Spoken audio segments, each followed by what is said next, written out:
ಶ್ರೀ ಗುರುಭ್ಯೋ ನಮಃ. ಹರಿ ಓಂ. ಧನ್ಯವಾದಗಳು ಆಚಾರ್ಯ.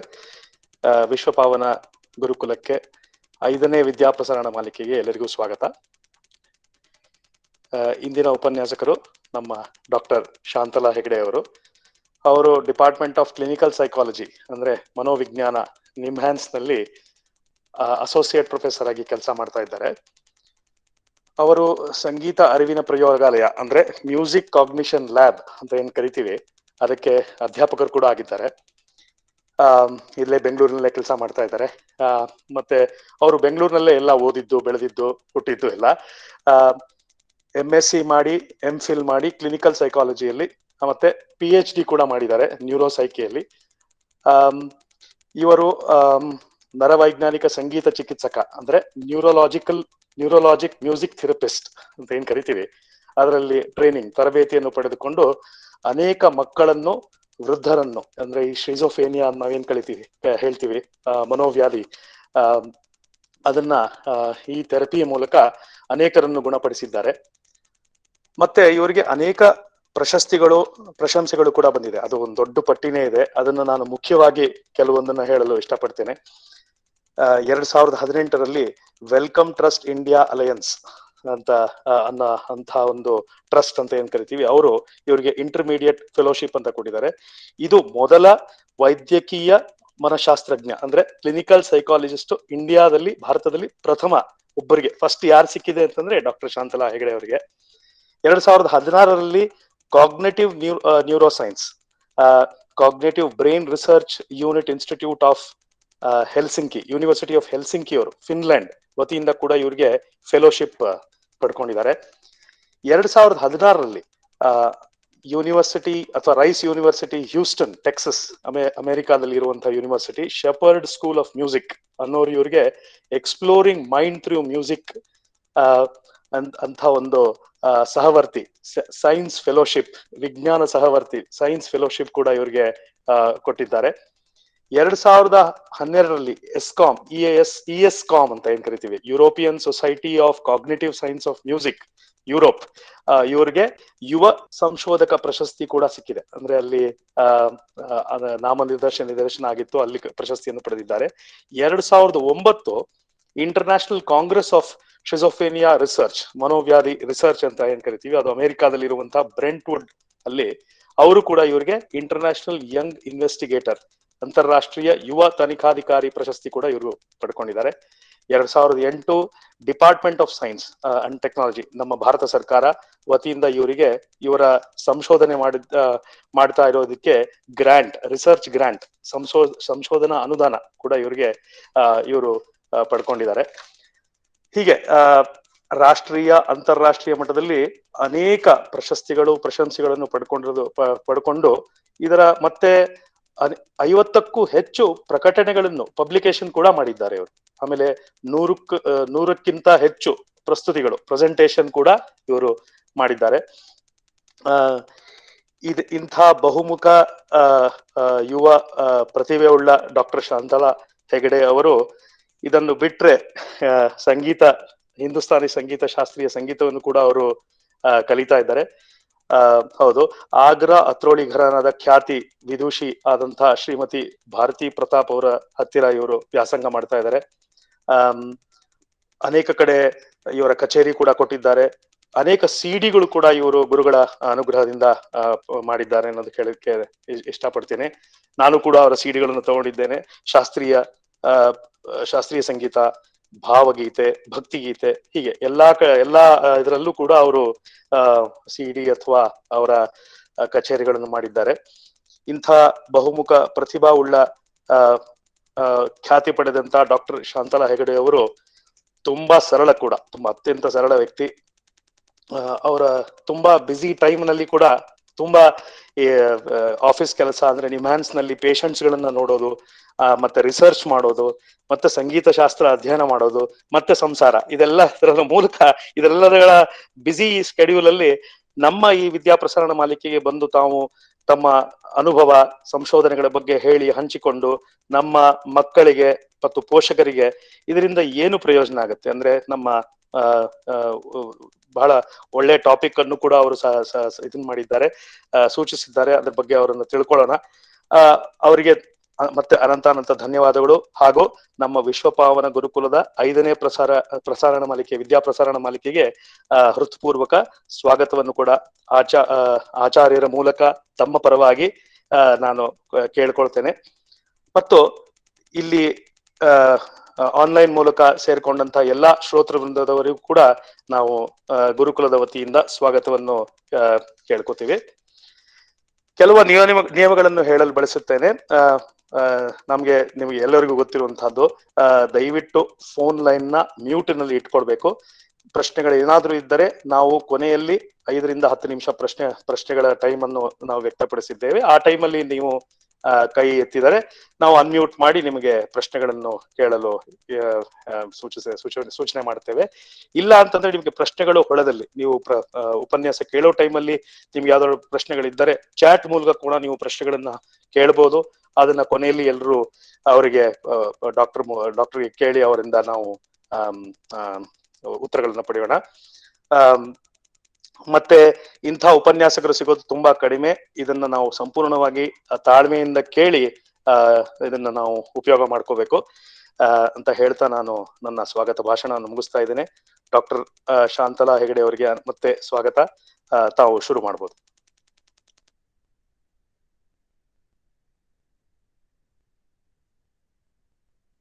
ಧನ್ಯವಾದಗಳು ಆನಂದ್ ದೇಶಪಾಂಡೆ ಅವ್ರಿಗೆ.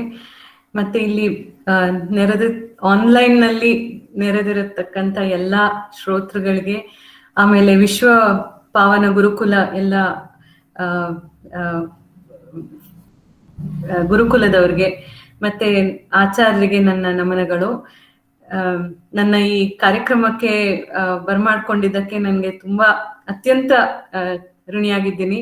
ಯಾಕೆಂದ್ರೆ ಯಾವಾಗ್ಲೂ ಮಕ್ಕಳ ಜೊತೆಗೆ ಮಾತಾಡೋದು ಅಥವಾ ಮಕ್ಕಳಿಗೆ ಕೆಲವು ಪಾಯಿಂಟ್ಸ್ ಹೇಳ್ಕೊಡೋದು ನಂಗೆ ಅತ್ಯಂತ ಖುಷಿ ಕೊಡುವಂತ ವಿಷಯ. ಇವತ್ತು ಆನಂದ್ ದೇಶಪಾಂಡೆ ಅವರು ಆಚಾರ್ಯರು ನನ್ಗೆ ಕೇಳ್ಕೊಂಡಾಗ ನಾನು ಒಂದ್ 2-3 ಪಾಯಿಂಟ್ಸ್ ಇದ್ವು. ಸೊ ಅದನ್ನ ಆದಷ್ಟು ಜೋಡಿಸಿ ಎಲ್ಲ ಒಟ್ಟಿಗೆ ತಿಳ್ಸಕ್ ಪ್ರಯತ್ನ ಪಡ್ತೀನಿ. ನಂಗೆ ಗೊತ್ತಿರೋ ಹಾಗೆ ಮಕ್ಕಳು ಇದ್ದಾರೆ, ಅವರ ತಂದೆ ತಾಯಂದ್ರು ಇದ್ದಾರೆ. ಸೊ ಮತ್ತೆ ನನ್ ಭಾಷಣದಲ್ಲಿ ಆದಷ್ಟು ಪ್ರಯತ್ನ ಪಡ್ತೀನಿ ಕನ್ನಡದಲ್ಲೇ ಹೇಳಕ್ಕೆ. ಬಟ್ ಕೆಲವು ಟೆಕ್ನಿಕಲ್ ಟರ್ಮ್ಸ್ ಮತ್ತೆ ನನ್ನ ಸ್ಲೈಡ್ಸು ಆಂಗ್ಲ ಭಾಷೆಯಲ್ಲಿರತ್ತೆ, ಕ್ಷಮಿಸಿ. ಆದಷ್ಟು ತುಂಬಾ ಸಿಂಪಲ್ ಟರ್ಮ್ಸ್, ಸಿಂಪಲ್ ವರ್ಡ್ಸ್ ಅಲ್ಲಿ ಹೇಳಕ್ ಪ್ರಯತ್ನ ಪಡ್ತೀನಿ. ಸ್ಲೈಡ್ಸ್ ಬರೀ ನನ್ಗೆ ಕೆಲವು ಪಾಯಿಂಟ್ಸ್ ಹೇಳ್ಕೊಳಕ್ ಹೊರತು ನಿಮ್ಗೆ ಅದ್ರಲ್ಲಿ ತುಂಬಾ ಕಾಂಪ್ಲಿಕೇಟೆಡ್ ಅಂತ ನೀವು ಅದನ್ನ ನೋಡ್ದೇನೆ ಬರೀ ಆಲಿಸ್ಕೋಬಹುದು. ಆಮೇಲೆ ಕಡೆಯಲ್ಲಿ ಏನ್ ಪ್ರಶ್ನೆ ಇದ್ರು ನಾನು ಅದಕ್ಕೆ ನನ್ ಸಾಧ್ಯವಾದಷ್ಟು ಉತ್ತರ ಕೊಡಕ್ಕೆ ಪ್ರಯತ್ನ ಪಡ್ತೀನಿ. ಸೊ ನನ್ ಸ್ಲೈಡ್ಸ್ ಶೇರ್ ಮಾಡ್ಲಾ ಆನಂದ್?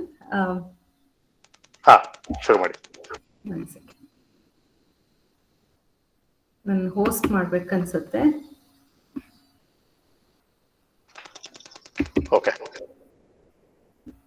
One second.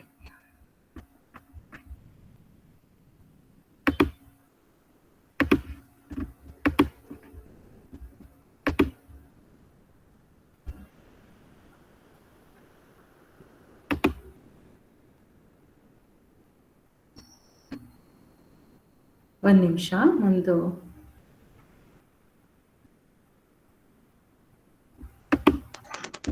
ಡಾಕ್ಟರ್ ನೀವು ಹೋಸ್ಟ್ ಅಂತ ಮಾಡಿದೀವಿ, ನೀವು ಓಕೆ ಓಕೆ.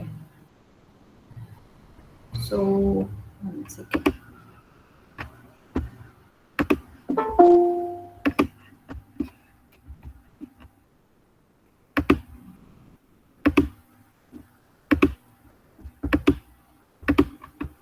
ಕಾಣಿಸ್ತಿರ್ಬೋದಲ್ಲ? ಸೊ ಇವತ್ತಿನ ನನ್ನ ಸ್ಲೈಡ್ಸ್ ಕಾಣಿಸ್ತಿದೆ ಅಲ್ಲ? ಕಾಣಿಸ್ತಾ ಇದೆ. ಸೊ ಇವತ್ತಿನ ಒಂದು 3/4 ಗಂಟೆ, ನೆಕ್ಸ್ಟ್ ಒಂದು 3/4 ಗಂಟೆ ನಾನು ಮಾನಸಿಕ ಒತ್ತಡದ ಬಗ್ಗೆ ಮಾತಾಡೋಣ ಅನ್ಕೊಂಡೆ. ಆದ್ರೆ ಈಗ ಎಲ್ಲರೂ ಈಗ ನ್ಯೂಸ್ ಪೇಪರ್ ತಗೊಳ್ಳಿ, ಮ್ಯಾಗಝಿನ್ಸ್ ತಗೊಳ್ಳಿ, ಅಥವಾ ಯಾವ್ದನ್ನೇ ತೆಗೆದು ಒತ್ತಡದ ಬಗ್ಗೆ ಸಾಕಷ್ಟು ಜನ ಬರೀತಾರೆ. ಸೈಕಾಲಜಿಸ್ಟ್ ಇರ್ಬೋದು, ಸೈಕಿಯಾಟ್ರಿಸ್ಟ್ ಇರ್ಬೋದು, ಅಥವಾ ಕೌನ್ಸಿಲರ್ಸ್ ಇರ್ಬೋದು. ಮಾನಸಿಕ ಒತ್ತಡ, ಸ್ಟ್ರೆಸ್ ಅಂತ ನಾವ್ ಏನ್ ಕರಿತೀವಿ, ಅದು ತುಂಬಾ ಆಡ್ ಭಾಷೆಯಲ್ಲಿ ತುಂಬಾ ಬಳಕೆಗೆ ಆಗ್ಬಿಟ್ಟಿದೆ. ಕೆಲವರು ಅದನ್ನ ಸರಿಯಾಗಿ ಉಪಯೋಗಿಸ್ತಾರೆ, ಕೆಲವರು ಯಾವ್ದೋ ಕಾಂಟೆಕ್ಸ್ಟ್ ಅಲ್ಲಿ ಸ್ಟ್ರೆಸ್ ಅಂತ ಉಪಯೋಗಿಸ್ತಾರೆ. ಕೆಲವೊಮ್ಮೆ ಸಣ್ಣ ಪುಟ್ಟ ತೊಂದರೆಗಳಾದ್ರೂ ತುಂಬಾ ಸ್ಟ್ರೆಸ್ ಅಂತ ನಾವು ಒಂದು ವರ್ಡ್ ಯೂಸ್ ಮಾಡ್ತೀವಿ. ಸೊ ಇನ್ನೊಂದು ಅದ್ರ ಬಗ್ಗೆ ಒಂಚೂರು ಸ್ಟ್ರೆಸ್ ಬಗ್ಗೆ, ಮತ್ತೆ ಮುಖ್ಯವಾಗಿ ನನ್ಗೆ ವಿಶ್ವ ಗುರುಕುಲ ಪಾವನ ಗುರುಕುಲದ ಬಗ್ಗೆ ತಿಳಿಸಿದಾಗ ಅದರ ಹಿಂದಿನ ಒಂದು ಆಲೋಚನೆ ನಂಗೆ ತುಂಬಾ ಆತ್ಮೀಯ, ನನ್ನ ಹತ್ರಕ್ಕೆ ಸಂಬಂಧಪಟ್ಟಿದ್ದು.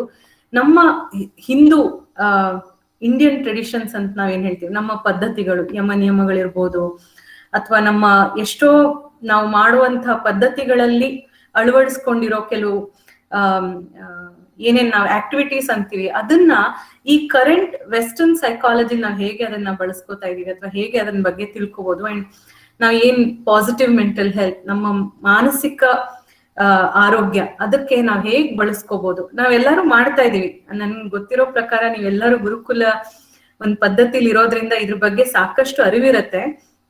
ನನ್ ಪ್ರಯತ್ನ ಏನು ಅಂದ್ರೆ ಅದನ್ನ ನಮ್ಮ ಮಿದುಳಿನ ಫಂಕ್ಷನ್ಸ್ ಮುಖ್ಯವಾಗಿ ಅದಕ್ಕೆ ಹೇಗೆ ಇದು ಹೆಲ್ಪ್ ಆಗಬಹುದು, ಅದ್ರ ಬಗ್ಗೆ ಕೆಲವು ರಿಸರ್ಚ್ ನಡೀತಾ ಇದೆ, ಇನ್ನು ಎಷ್ಟೋ ಮಾಡಕ್ಕಿದೆ, ಇದ್ರ ಬಗ್ಗೆ ಒಂಚೂರು ತಿಳಿಸ್ತೀನಿ. ಸೊ ನಾನು ಶುರುವಿನಲ್ಲಿ ನಿಮ್ಗೆ ಕೆಲವು ನಮ್ಮ ಮಿದುಳಿನ ಬಗ್ಗೆನೆ ಕೆಲವು ಫ್ಯಾಕ್ಟ್ಸ್ ಹೇಳೋಣ ಅನ್ಕೊಂಡೆ. It's very interesting. ಯಾಕಂದ್ರೆ ನಾವು ಅನ್ಕೋತೀವಿ ನಾವು ನಮ್ಮ ಹಿಂದೂ ಪದ್ಧತಿಯಲ್ಲಿ ನಾವು ಯೋಚನೆ ಮಾಡಿದಾಗ ಮಿದುಳು ಒಂದು ಭಾಗ, ಖಂಡಿತ ಮನಸ್ಸಿದೆ, ಮನಸ್ಸಿನ ಬಗ್ಗೆ ಇನ್ನೂ ಎಷ್ಟೋ ಆಳವಾಗಿ ನಮ್ಮ ಋಷಿಗಳು ಎಲ್ಲರೂ ಅರ್ಥ ಮಾಡ್ಕೊಂಡಿದ್ದಾರೆ.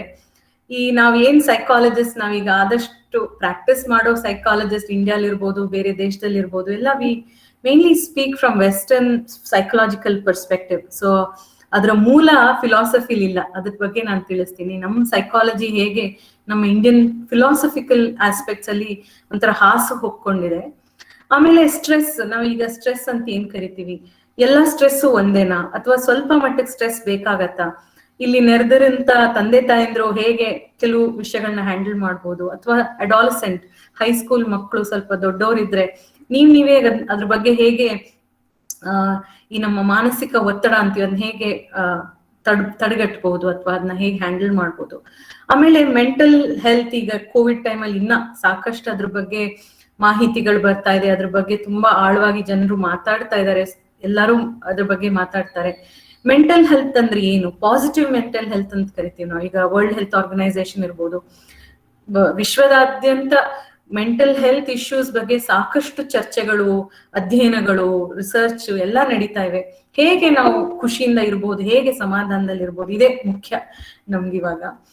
ಸೊ ಇದಿಷ್ಟು ನನ್ನ ಇವತ್ತಿನ ಇದರಲ್ಲಿ. ಅದರಲ್ಲೂ ಒಳಗಡೆ ನಮ್ಮ ಇಂಡಿಯನ್ ಟ್ರೆಡಿಷನ್ಸ್ ಬಗ್ಗೆ ಮಾತಾಡುವಾಗ ನಾನು ನನ್ನ ಕೆಲಸ, ನನ್ನ ರಿಸರ್ಚ್ ವರ್ಕ್ ಏನಂತೀನಿ, ಮ್ಯೂಸಿಕ್ ಅಂಡ್ ಬ್ರೈನ್ ಪ್ಲಸ್ ನಮ್ಮ ಇಂಡಿಯನ್ ಟ್ರೆಡಿಷನ್ಸ್, ಮಂತ್ರಗಳು, ವೇದ ಮಂತ್ರಗಳು, ಇದನ್ನ ಹೇಗೆ ನಮ್ಮ ಪಾಸಿಟಿವ್ ಮೆಂಟಲ್ ಹೆಲ್ತ್ ಇದಕ್ಕೂ ಅಳವಡಿಸ್ಕೋಬಹುದು ಅಂತ ಒಂದಷ್ಟು ಪಾಯಿಂಟ್ಸ್ ಹೇಳ್ತೀನಿ. ಸೊ ಕಡೆಯಲ್ಲಿ question and answer. So Anand ಅವರೇ, ನಾನು ಏನಾದ್ರೂ ಸಮಯ ಮೀರ್ ಮಾತಾಡ್ತಾ ಇದ್ರೆ ನಂಗೆ ಸ್ವಲ್ಪ ತಿಳಿಸಿ, I can stop in between.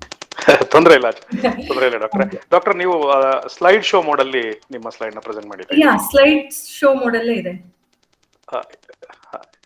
Actually slide show ಇದೆ. ಹೆಂಗ್ ಕಾಣಿಸ್ತಿದೆ? ಇಲ್ಲ, ಸ್ಲೈಡ್ ಶೋ ಮೋಡ್ ಅಲ್ಲಿ ನಮ್ಗೆ ಕಾಣಿಸ್ತಿಲ್ಲ. ಅದು ಇನ್ನು ಇದ್ರಲ್ಲಿ ಇದೆ, ನಿಮ್ಮ ಪ್ರೆಸೆಂಟೇಶನ್ ಮೋಡ್ ಬಂದಿಲ್ಲ ಅನ್ಸುತ್ತೆ. I have put on slide presentation mode. ಹೌದಾ? ಇರ್ಲಿ, ಮುಂದುವರಿಸಿ, ಪರವಾಗಿಲ್ಲ. ಇದು ಈ ತರ ಕಾಣಿಸ್ತಿದ್ಯಾ? ಪಕ್ಕದಲ್ಲಿ ಸ್ಲೈಡ್ಸ್ ಇದು ಹೌದು, ಕೆಳಗಡೆ ಎಲ್ಲ ಸ್ಲೈಡ್ಸ್ ಕಾಣಿಸ್ತಾ ಇದೆ. ನೀವು F5 ಅಥವಾ presentation made it on slide show mode.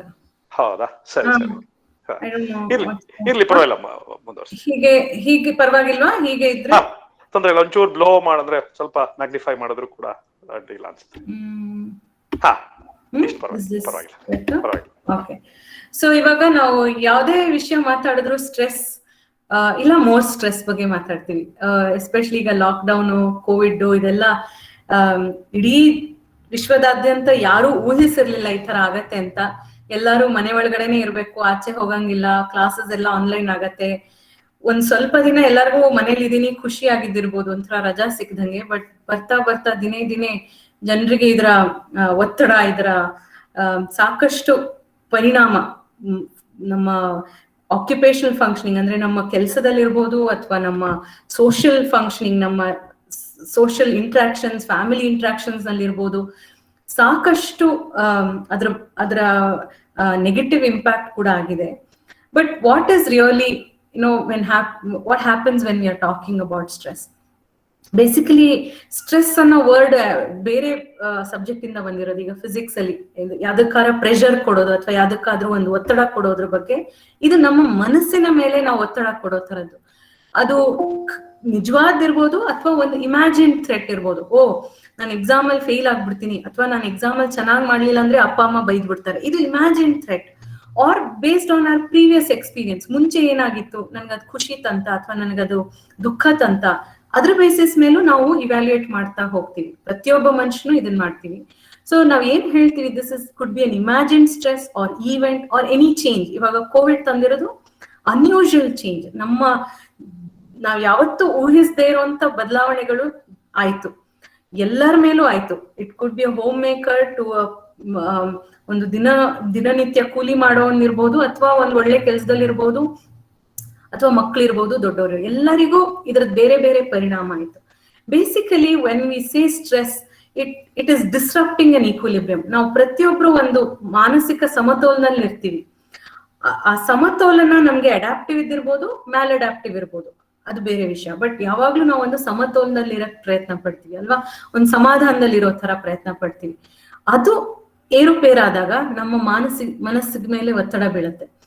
And it could be internal thoughts, ನಮ್ದೇ ಯೋಚನೆಗಳು, ನಮ್ದೇ ನಂಬಿಕೆಗಳು, ನಮ್ದೇ ಒಂದು ಆಟಿಟ್ಯೂಡ್. ಈಗ ನಾನು ಯಾವಾಗ್ಲೂ ಎಕ್ಸಾಮ್ ಅಲ್ಲಿ ಚೆನ್ನಾಗಿ ಮಾಡ್ಬಿಡ್ಬೇಕು, ನಾನು ಯಾವಾಗ್ಲೂ ಫಸ್ಟ್ ರ್ಯಾಂಕ್ ಬಂದ್ಬಿಡ್ಬೇಕು, ಅದಾಗಿಲ್ಲ ಅಂದ್ರೆ ಸ್ಟ್ರೆಸ್. ಅಥವಾ ನಾನು ಯಾವಾಗ್ಲೂ ಇದು ಹಿಂಗ್ ಮಾಡಿದ್ರೆ ಹಿಂಗಾಗತ್ತೆ, so we have a lot of maladaptive cognitions ಅಂತೀವಿ. ನಾವು ಅನ್ಕೊಂಡಿದ್ದು it may not be helping us actually. So it could be internal. Sometimes it can be external. ಅದು ನಮ್ ಕಂಟ್ರೋಲ್ ಅಲ್ಲಿ ಇರಲ್ಲ. ಈಗ ಸೆಕೆಂಡ್ ವೇವ್ ಅಲ್ಲಿ, ಫಸ್ಟ್ ವೇವ್ ಅಲ್ಲಿ ನಾವು ಸಾಕಷ್ಟು ಜನ ನಮ್ಮ ನಮ್ಮ ಹತ್ರದವ್ರನ್ನ ಕಳ್ಕೊಂಡಿರ್ಬೋದು, ಅಥವಾ ಯಾವುದೇ ಒಂದು ಟ್ರಾಜಿಡಿ ಆಗ್ಬೋದು, ಅಥವಾ ನಿಜವಾಗ್ಲೂ ಏನೋ ಒಂದು ಬದಲಾವಣೆ ನಮ್ಮ ಜೀವನದಲ್ಲಿ ಆಗ್ಬೋದು. ಅದು ಕೂಡ ಸ್ಟ್ರೆಸ್ ತರುತ್ತೆ. ಸೊ ಈ ಸ್ಟ್ರೆಸ್ ಅಂತ ಹೇಳಿದಾಗ ನಾವು ಮೇಜರ್ ಆಗಿ ಕೆಲವು ಸಿಂಪ್ಟಮ್ಸ್ ಅಂತ ಹೇಳ್ತೀವಿ. ಕೆಲವು ಎಮೋಷನಲ್ ಸಿಂಪ್ಟಮ್ಸ್ ಇರ್ಬೋದು.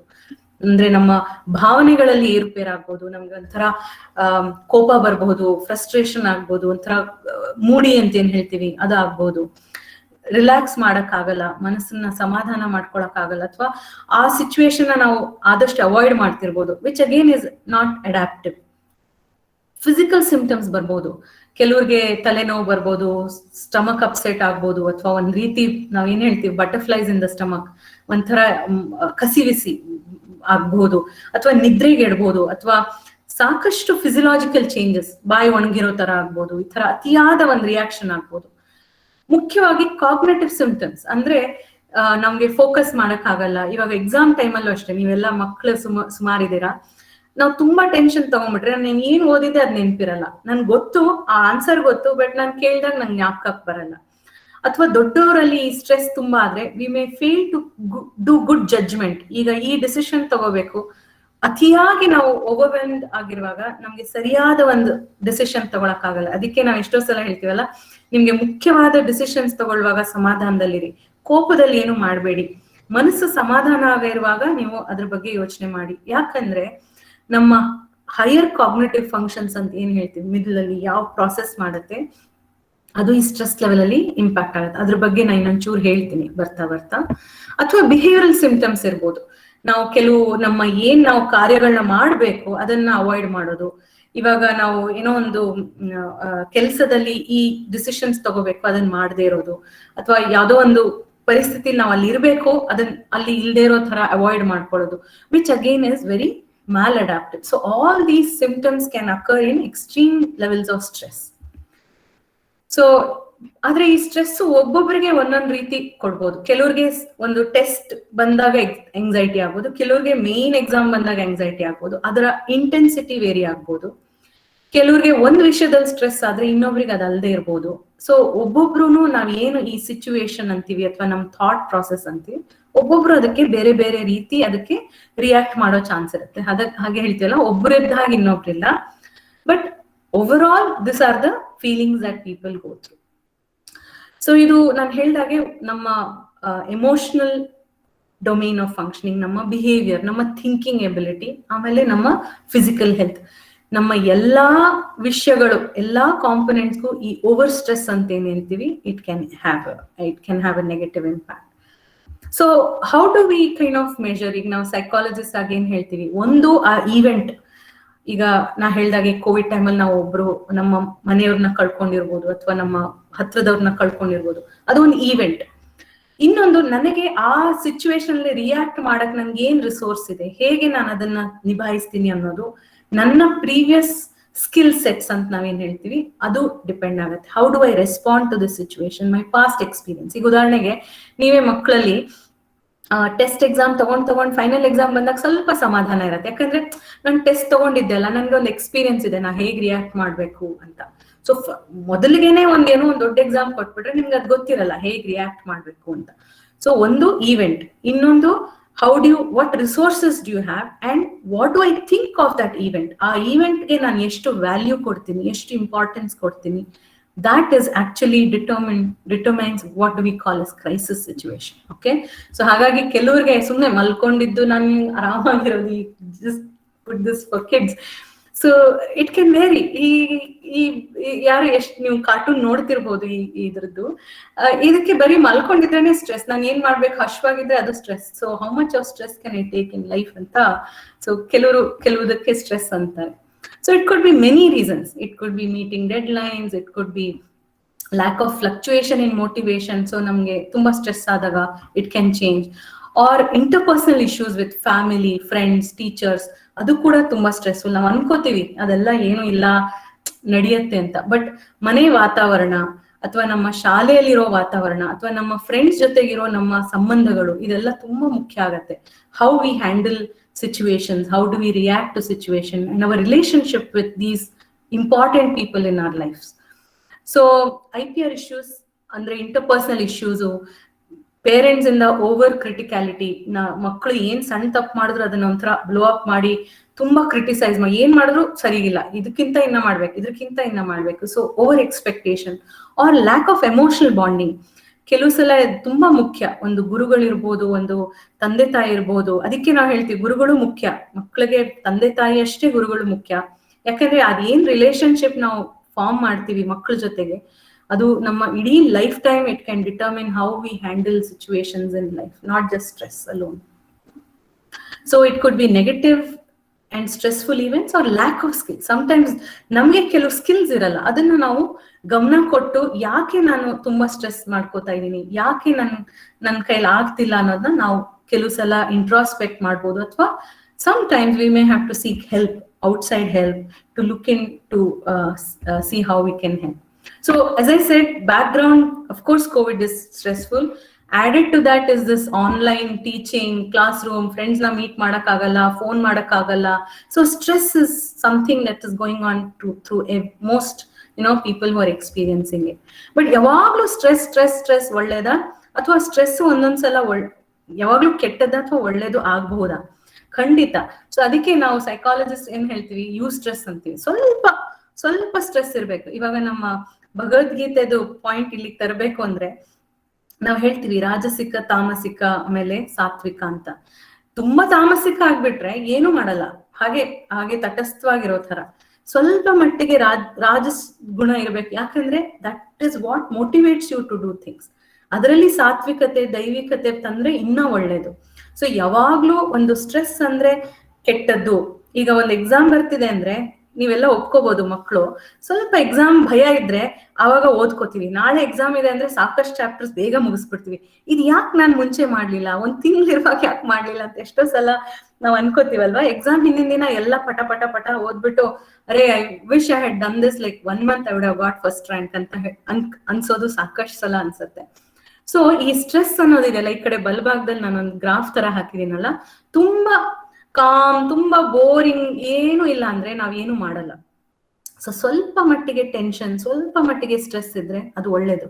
So we call it as optimum level of performance. ಈಗ ಸ್ಪೋರ್ಟ್ಸ್ ನಲ್ಲಿ ತಗೊಳ್ಳಿ, sports persons they push themselves. ಇಲ್ಲ ನೀನ್ ಚೆನ್ನಾಗಿ ಮಾಡ್ತಿದ್ಯಾ, ಆರಾಮಾಗಿರೋ, ನೀನ್ ಹಿಂಗೆ ಇದ್ರೆ they will not push themselves to do better. So ನಾವ್ ಏನ್ ಹೇಳ್ತೀವಿ, you stress, that is the good stress which drives us, which helps us focus on what we are doing and how we can excel ourselves. ಅದೇ ಅತಿ ಆಗ್ಬಿಟ್ರೆ ತುಂಬಾ competition, ತುಂಬಾ comparison. ಇನ್ನೊಬ್ರು ಮುಂದೆ ಹೋಗ್ಬಿಟ್ರು, ನಾನು ಹಾಗೆ ಅದು ಮಾಡ್ತಾ ಹೋದ್ರೆ ನಾವು ಕಾಲ್ ಮುರ್ಕೊಂಡು it then becomes negative impact on our health.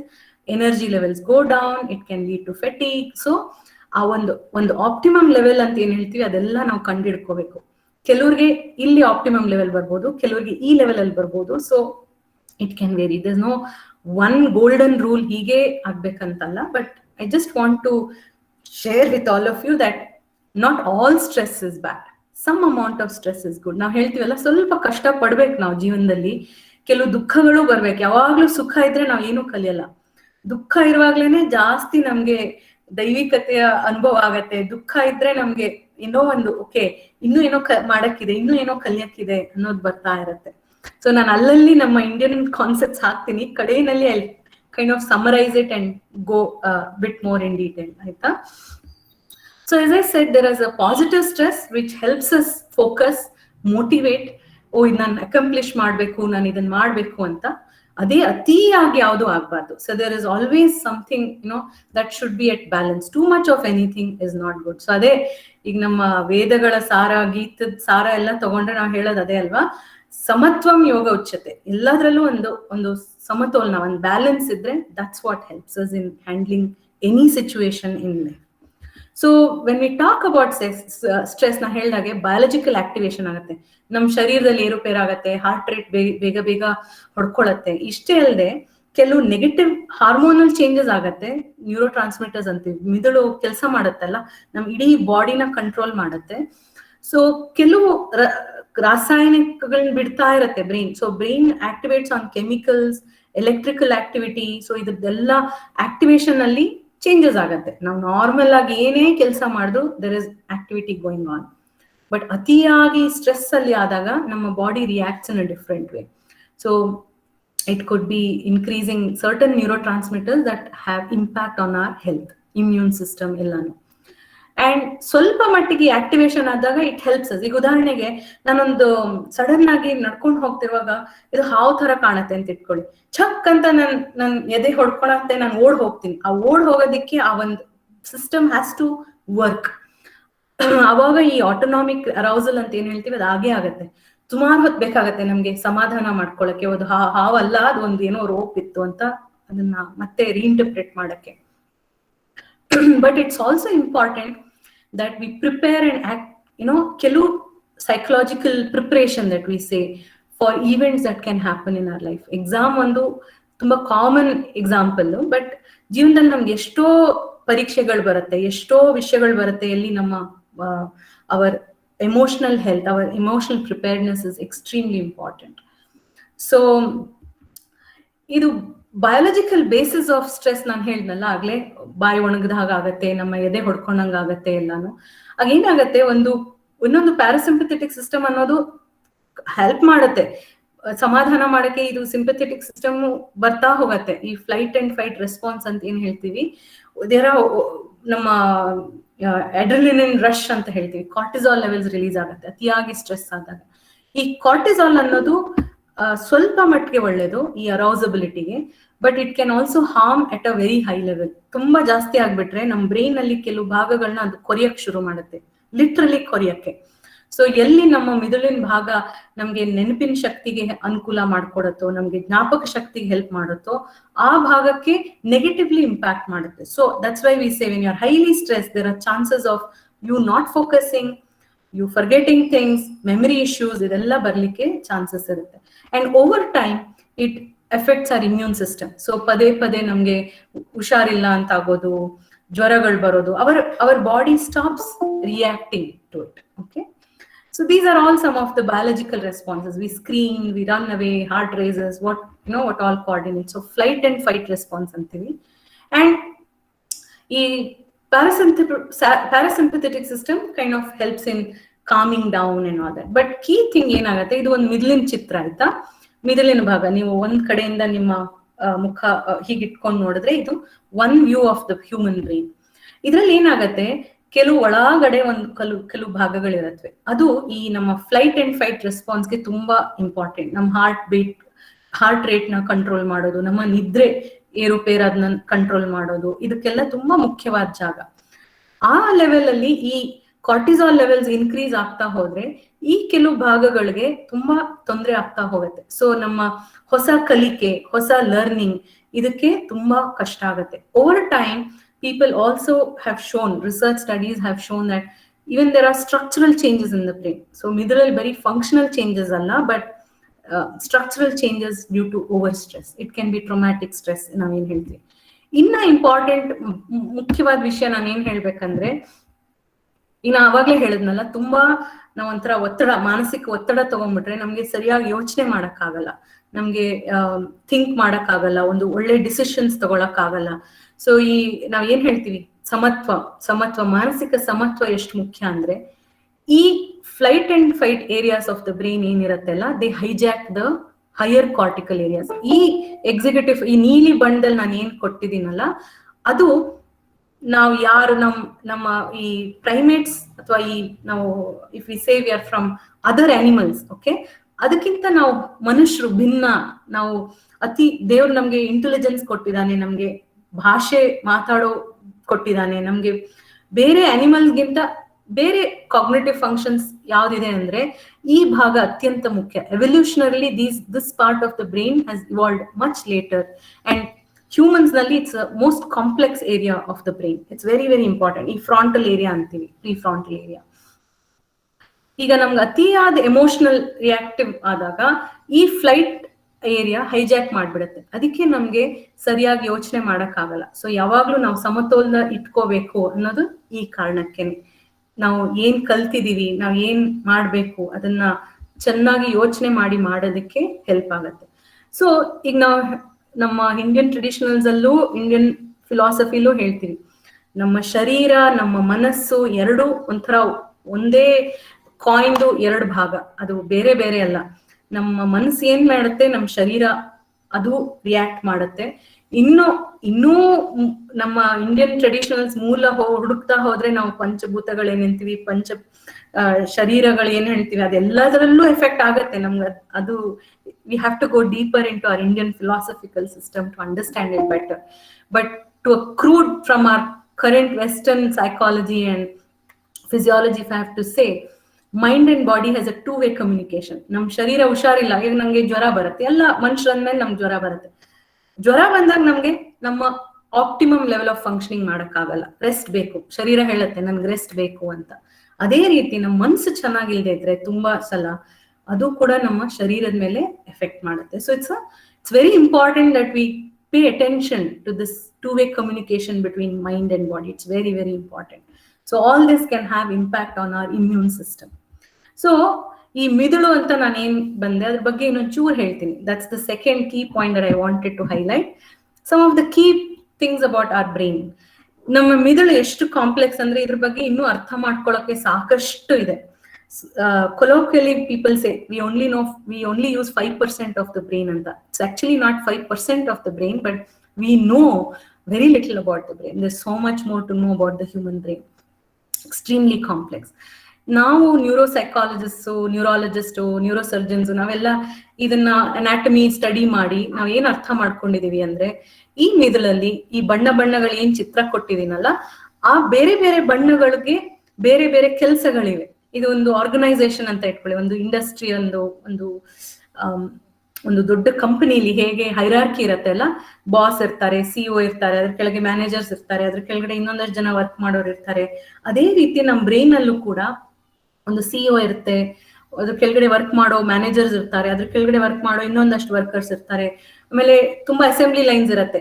So ನಾವೀಗ ಉದಾಹರಣೆಗೆ ಕಿವಿಲಿ ಏನೋ ಕೇಳ್ತೀವಿ, ಸಂಗೀತ ಅಂತ ತಗೊಳ್ಳೋಣ, ಕಿವಿಲಿ ಕೇಳ್ತೀವಿ, ಅದು ಒಂದು ಮಿಡ್ಲಿನ ಭಾಗಕ್ಕೆ ಹೋಗತ್ತೆ. ಅಲ್ಲಿ ನಮ್ಗೆ ಬೇರೆ ಬೇರೆ ವಿಷಯಗಳನ್ನ ಅದು ತಿಳ್ಕೊಂಡು, ರಿದಮ್ ಬೇರೆ, ಲಯ ಬೇರೆ, ಅದರ ಮೆಲಡಿ ಬೇರೆ, ಅದರ ಎಮೋಷನ್ಸ್ ಬೇರೆ, ಅದರ ಲಿರಿಕ್ಸ್, ನಾವು ಏನಂತೀವಿ ಭಾಷೆ, language aspect of the music, ಇದೆಲ್ಲವೂ ಬೇರೆ ಬೇರೆ ಭಾಗದಲ್ಲಿ ಪ್ರಾಸೆಸ್ ಆಗಿ ಕಡೆಯಲ್ಲಿ we have an experience of okay, I have heard music, I have listen to music, or I am experiencing music. So ಇದನ್ನ ನಾವು ಬೇರೆ ಬೇರೆ ಭಾಗಗಳಲ್ಲಿ ವಿಂಗಡಣೆ ಮಾಡಿ ಅದರ ಕೆಲಸಗಳ ಬಗ್ಗೆ ಅರ್ಥ ಮಾಡ್ಕೊಂಡು, ಒಂದು ಮುಖ್ಯವಾಗಿ ನಾನು ಏನ್ ಹೇಳ್ಬೇಕಂದ್ರೆ, ಇದು ನೆಟ್ವರ್ಕ್ ಅಂತೀವಿ. So it is no more like just one area of the brain. It's like a hub, it's like a network, complex social network ಅಂತ ಅನ್ಕೊಳ್ಳಿ, ಆ ತರ. And there are different networks for different kinds of functions. So language functions ಗೆ ಬೇರೆ network ಇರುತ್ತೆ, emotional network ಬೇರೆ ಇರುತ್ತೆ, motor functions ನಮ್ಮ ಮೋಟಾರ್ ಪಾತ್ವೆಗೆ ಬೇರೆ network. So it's a complex network, it's so complex. ನೋಡಕ್ಕೆ ಒಂದು ಮಾಂಸದ ಒಂದು ಮುದ್ದೆ ತರ ಕಾಣುತ್ತೆ, ಬಟ್ ಆಕ್ಚುಲಿ ಅದೇನಂದ್ರೆ ನಾವು ಕೂಲಂಕುಷವಾಗಿ ನೋಡಿದ್ರೆ ಈಚ್ ಇಂಡಿವಿಜುವಲ್ ನ್ಯೂರಾನ್ಸ್ ಅಂತೀವಿ ಅದಕ್ಕೆ. ಸಣ್ಣ ಸಣ್ಣ ಸಣ್ಣ ನ್ಯೂರಾನ್ಸ್, ಸೆಲ್ಸ್ ಅಂತ ಏನ್ ಹೇಳ್ತೀವಲ್ಲ ಬ್ರೈನ್ ಅಲ್ಲಿ, ಅದಕ್ಕೆ ನ್ಯೂರಾನ್ಸ್ ಅಂತೀವಿ. ಅದು 10 to the power of so much. I'll come and share it with you, but overall that is the connection that we are talking about of human brain. So adult brain ಒಂದು 1.5 kg ಇರ್ಬೋದು ಸಾಧಾರಣವಾಗಿ. So size really doesn't matter. ಕೆಲವರಿಗೆ ದಪ್ಪ ತಲೆ ಇದೆ, ಅವರು ತುಂಬಾ intelligent, ಆ ತರ ಏನೂ ಇಲ್ಲ. It's basically what network are we talking about? What connection have we made in all these, different areas of the brain? It actually consumes nearly 20% of our body energy. And ಇದು ಏನು folding ಅಂತ ಇರುತ್ತಲ್ಲ, ಅದೊಂಥರ ಬಟ್ಟೆ ಮುದ್ದೆ ಮಾಡಿರೋ ತರ. ಅದನ್ನ ಬಿಡಿಸಿದ್ರೆ ಸುಮಾರು 2.5 ಸ್ಕ್ವೇರ್ ಫೀಟ್ ಅಗಲ ಆಗತ್ತೆ actually. So it is folded and protected inside the skull. ಅದಕ್ಕೆ ನೇಚರ್ ಎಷ್ಟು ಬ್ಯೂಟಿಫುಲ್ ಆಗಿ ಅದಕ್ಕೆ ಮಲ್ಟಿಪಲ್ ಲೇಯರ್ ಆಫ್ ಪ್ರೊಟೆಕ್ಷನ್ ಇರುತ್ತೆ ಬ್ರೈನ್ಗೆ. And it basically if we have lack of oxygen supply, even for a brief moment, we lose certain neuronal cell death ಅಂತ ಹೇಳ್ತೀವಿ. So ನಾನು ಏನ್ ಹೇಳಿದೆ, ಈ ಸಣ್ಣ ಸಣ್ಣ ಈ ಕನೆಕ್ಷನ್ಸ್ ಇದೆಲ್ಲ, ಇಲ್ಲಿ ಕೆಳಗಡೆ ಒಂದು ಚಿತ್ರ ತೋರಿಸಿದನಲ್ಲ, ಆ ತರ ಕನೆಕ್ಷನ್ಸ್ ಒಂದಕ್ಕೊಂದು ಕೂಡ್ಕೊಂಡಿರಲ್ಲ, ಬಟ್ ಹತ್ರ ಇರತ್ತೆ. ಆ ಒಂದೊಂದು ಸೆಲ್ಲು ಇನ್ನೊಂದು ಬಿಲಿಯನ್ಸ್ ಆಫ್ ನ್ಯೂರಾನ್ಸ್ ಜೊತೆಗೆ ಕಾಂಟ್ಯಾಕ್ಟ್ ಮಾಡುತ್ತೆ. So in adult brain we have ರಫ್ಲಿ, ಇದು ಒಂದು ಅಂದಾಜ್ ಆಯ್ತಾ, 10 to the power of 11 neurons in the human brain. So 10 ಮುಂದೆ 11 0 ಕೊಟ್ರೆ ಅಷ್ಟು. ಅಂಡ್ ಸೈನಾಪ್ಸಸ್ ಅಂದ್ರೆ ಈ ಕನೆಕ್ಷನ್ಸ್ಗಳು. ಸೊ ಇಟ್ ಇಸ್ ಲೈಕ್ ಒಂದು ನ್ಯೂರಾನ್ಗೆ ಇನ್ನು 10 to the power of 14 connections can, 10 to the power of 14. So basically you're talking about this complex organ which controls everything of our functioning. So brain affect ಆದ್ರೆ ನಮ್ಮ ಎಲ್ಲಾ ಕೆಲಸಗಳು impact ಆಗುತ್ತೆ. And ನಾನು ಆಗ್ಲೇ ಹೇಳ್ದಂಗೆ electrical activity, so there's pulses that travel and this communication happens from one neuron to another, one area of the brain to the other area of the brain. So everything has got to do with this connections. So ಇದಕ್ಕೆ ಮುಖ್ಯವಾಗಿ ಏನ್ important brain ಡೆವಲಪ್ಮೆಂಟ್ಗೆ, of course we know about genetics. ನಾವು parents ಇಂದ ನಮ್ಮ genetics ನಾವು ಏನ್ ತಗೊಂಡ್ ಬರ್ತೀವಿ ಅದು ಮುಖ್ಯ. Environment plays an important. I think that is what I want to highlight for today's talk. Environment and experience. ನಮ್ಮ ವಾತಾವರಣ, ನಾವು ಯಾವ ವಾತಾವರಣದಲ್ಲಿ ಇರ್ತೀವಿ, ನಮ್ಮ ಅನುಭವಗಳೇನು, ನಾವು ಅದರಿಂದ ಹೇಗೆ ತಿಳ್ಕೊತೀವಿ, ಕಲಿತೀವಿ, ಹೊಸದ್ ಪ್ರತಿ ಸಲ ಕಲ್ತಾಗ್ಲೂ ನಾವು ಹೇಗೆ ಅದನ್ನ ಮಾಡ್ತೀವಿ, ಇದು ಡೆವಲಪ್ಮೆಂಟ್ ಗೋಸ್ ಆನ್. ಆಮೇಲೆ ಕೆಲವು ಕಾಮನ್ ಮಿಸ್ಅಂಡರ್ಸ್ಟ್ಯಾಂಡಿಂಗ್ ಇವೆ. ಸೊ ಇಷ್ಟು ವರ್ಷ ಆದ್ಮೇಲೆ ನಮ್ಮ ಇಂಟೆಲಿಜೆನ್ಸ್ ನಿಂತು ಹೋಗತ್ತೆ, ನಮ್ ಇಂಟೆಲಿಜೆಂಟ್ ಇನ್ನೂ ಜಾಸ್ತಿ ಆಗಕ್ ಆಗಲ್ಲ ಅಂತ. ಹಾಗೇನಿಲ್ಲ. Actually brain has this unique property, ಆಯ್ತಾ. We call it as neural plasticity. That's the true nature of human brain ಅಂತೀವಿ. ಹಾಗಾದ್ರೆ ಏನು neural plasticity? Again from physics. Plasticity ಅಂದ್ರೆ ನೀವು ಮೌಲ್ಡ್ ಮಾಡ್ಬೋದು. ಈ ಕ್ಲೇನ್ ಆಗಿ ತಗೊಂಡು ನಾವು ಹೇಗೆ ಅದನ್ನ ಹೀಗೆ ಅಪ್ಪಚ್ಚಿ ಮಾಡಿ ಅದ್ರ ಶೇಪ್ ಚೇಂಜ್ ಮಾಡ್ಬೋದು, ಅದೇ ತರ ನಮ್ಮ ಮಿಡಲ್ ನಾನು ಏನ್ ಕನೆಕ್ಷನ್ಸ್ ಅಂತ ಹೇಳಿದೆ ಅಲ್ಲ, ಈಗ ಒಂದ್ ಏರಿಯಾ ಇನ್ನೊಂದ್ ಏರಿಯಾ, ಪ್ರತಿಯೊಂದು ಎಕ್ಸ್ಪೀರಿಯನ್ಸ್ ಕೂಡ ಈ ಕನೆಕ್ಷನ್ಸ್ ಚೇಂಜ್ ಮಾಡ್ತಾ ಇರತ್ತೆ. ಮಕ್ಕಳಿಗೆ ಒಂದು ಸಣ್ಣ ಉದಾಹರಣೆ ಕೊಡ್ತೀನಿ, ಇದನ್ನ ಒಂಥರ to make you understand it more interestingly. ಈಗ ನೀವು ಸೋಷಿಯಲ್ ಮೀಡಿಯಾಲಿ ಇರ್ತೀರಾ, ಫೇಸ್ಬುಕ್ ಅಲ್ಲಿ ಇರ್ತೀರಾ, ವಾಟ್ಸಪ್ ಅಲ್ಲಿ ಇರ್ತೀರಾ, ಎಲ್ಲ ಇರ್ತೀರಾ. ಕೆಲವು ಫ್ರೆಂಡ್ಸ್ ನೀವು ಯಾರು ಪದೇ ಪದೇ ನೀವು ಮಾತಾಡ್ತಿರೋ ಅವ್ರ ಜೊತೆಗೆ ನಿಮ್ ಬಾಂಡಿಂಗ್ ತುಂಬಾ ಚೆನ್ನಾಗಿರತ್ತೆ. ಕೆಲವರು ಬಿಟ್ಟು ಹೋಗ್ತಾರೆ, ಅಷ್ಟು ಪರಿಚಯ ಇರಲ್ಲ. ಅದೇ ರೀತಿ ಬ್ರೈನ್ ಅಲ್ಲೂ ಸೊ ಎಷ್ಟೋ connections, we are born with so many billions of neurons. Actually from a developmental point of view there is something called as pruning. ಎಷ್ಟೋ ವಿಷಯಗಳನ್ನ ನಾವು ಬಿಡ್ತಾ ಹೋಗ್ತೀವಿ. So that is the reason why we say enriched environment plays an important role. ಇದೊಂಥರ ಕೆತ್ತನೆ ಮಾಡಿದ ಹಾಗೆ. ಈ ಪಕ್ಕದಲ್ಲಿ ನಾನೊಂದು ದೇವಸ್ಥಾನ ತೋರಿಸಿದ್ದೀನಲ್ಲ, ದೊಡ್ಡ ಕಲ್ಬಂಡೆ, ಅದನ್ನ ಕೆತ್ತನೆ ಮಾಡಿ ಮಾಡಿ ಮಾಡಿ ದೇವಸ್ಥಾನ ಬಂದ ಹಾಗೆ. ನಮ್ಗೆ ಹುಟ್ಟಿರುವಾಗ ಸುಮಾರು 10 ವರ್ಷ 11 ವರ್ಷ ತನಕ we have more number of neurons in our brain. So ಮಕ್ಕಳು ಬೇಗ ಬೇಗ ಕಲಿತಾರೆ, ಬೇಗ ಬೇಗ ಅರ್ಥ ಮಾಡ್ಕೋತಾರೆ. ಬಟ್ ಬರ್ತಾ ಸ್ವಲ್ಪ ಸ್ಲೋ ಆಗ್ತಾ. Hello, okay. ಸೊ ಇದೊಂಥರ ಕೆತ್ತನೆ ಮಾಡಿದ ಹಾಗೆ. ಸೊ ನಾವು ಏನ್ ಹೇಳ್ತೀವಲ್ಲ, ನಮ್ಮ ಚಿಕ್ಕ ವಯಸ್ಸಿನ ಒಂದು ಅನುಭವಗಳು, ನಮ್ಮ ಮನೆ ವಾತಾವರಣಗಳು, ನಾವು ಯಾವ ಸ್ಕೂಲ್ ಹೋಗ್ತೀವಿ, ನಮ್ಮ ಗುರು ಶಿಷ್ಯ ಪರಂಪರೆಯಲ್ಲಿ, ಅದರಲ್ಲಂತೂ ಗುರು ಶಿಷ್ಯ ಪರಂಪರೆ ಎಷ್ಟು ಪ್ರತಿಯೊಂದಕ್ಕೂ ಎಷ್ಟು ಪ್ರಾಮುಖ್ಯತೆ ಕೊಟ್ಟಿದೆ. All this is towards sculpting the brain and the mind. So ಈ 10-11 ವರ್ಷದ ತನಕ ನಾವು ಏನು ಸ್ಟಿಮ್ಯುಲೇಷನ್ ಕೊಡ್ತೀವಿ, ನಾವು ಯಾವ ರೀತಿ ಎನ್ವೈರನ್ಮೆಂಟ್ ಕೊಡ್ತೀವಿ ಮಕ್ಕಳಿಗೆ, that actually helps in refining and better adult brain, so to say. So over ಈ ಡೆವಲಪ್ಮೆಂಟ್ ಅಂತ ನೋಡಿದಾಗ ಈ ಪಿಂಕ್ ಏರಿಯಾ, ನಾನು ಅವಾಗ್ಲೇ ಹೇಳಿದ್ನಲ್ಲ, ಈ ಪ್ರೀ ಫ್ರಾಂಟಲ್ ಮುಂದಿನ ಭಾಗ, ನಮ್ಮ executive functions, higher thinking ability, ಇದೆಲ್ಲ even developmentally it grows, through experience it grows. ನಾವ್ ಈಗ ಪ್ರತಿಯೊಬ್ರು ನಾವು ಬೇರೆ ಬೇರೆ ಅಲ್ವಾ, ನಮ್ಮ ನಮ್ಮ ನಮ್ಮ ಪರ್ಸನಾಲಿಟಿ ಬೇರೆ, ನಾವು you can know this individual is different from XYZ ಅಂತ. ಈ ಡಿಟರ್ಮಿನ್ ಮಾಡೋದು ಈ pink area, which tells us okay, what is my personality, how do I react to the environment, how do I react to the situation. ಇದೆಲ್ಲಾನು ನಾವು, it is not just by birth, genetics, of course ನಾವು ಯಾವ ಪಾತ್ರೆ ಹಿಡ್ಕೊಂಡ್ ಬರ್ತೀವಿ ಅನ್ನೋದು genetics determine ಮಾಡುತ್ತೆ. But ಈ ಪಾತ್ರೆ ಒಳಗೆ ನಾವು ಏನ್ ತುಂಬ್ತೀವಿ ಅನ್ನೋದು environment and experience matters a lot. Okay, so adolescent, ಈಗ ಎಷ್ಟೋ ಮಕ್ಕಳು, ಇಲ್ಲಿ ನಂಗೆ ಆನಂದ್ ದೇಶಪಾಂಡೆ ಅವರು ಹೇಳಿದ್ರು, ಸಾಕಷ್ಟು ಜನ ಮಕ್ಕಳು ಇರ್ತಾರೆ, ಅಡಾಲಸೆಂಟ್ಸ್ ಇರ್ತಾರೆ ಅಂತ.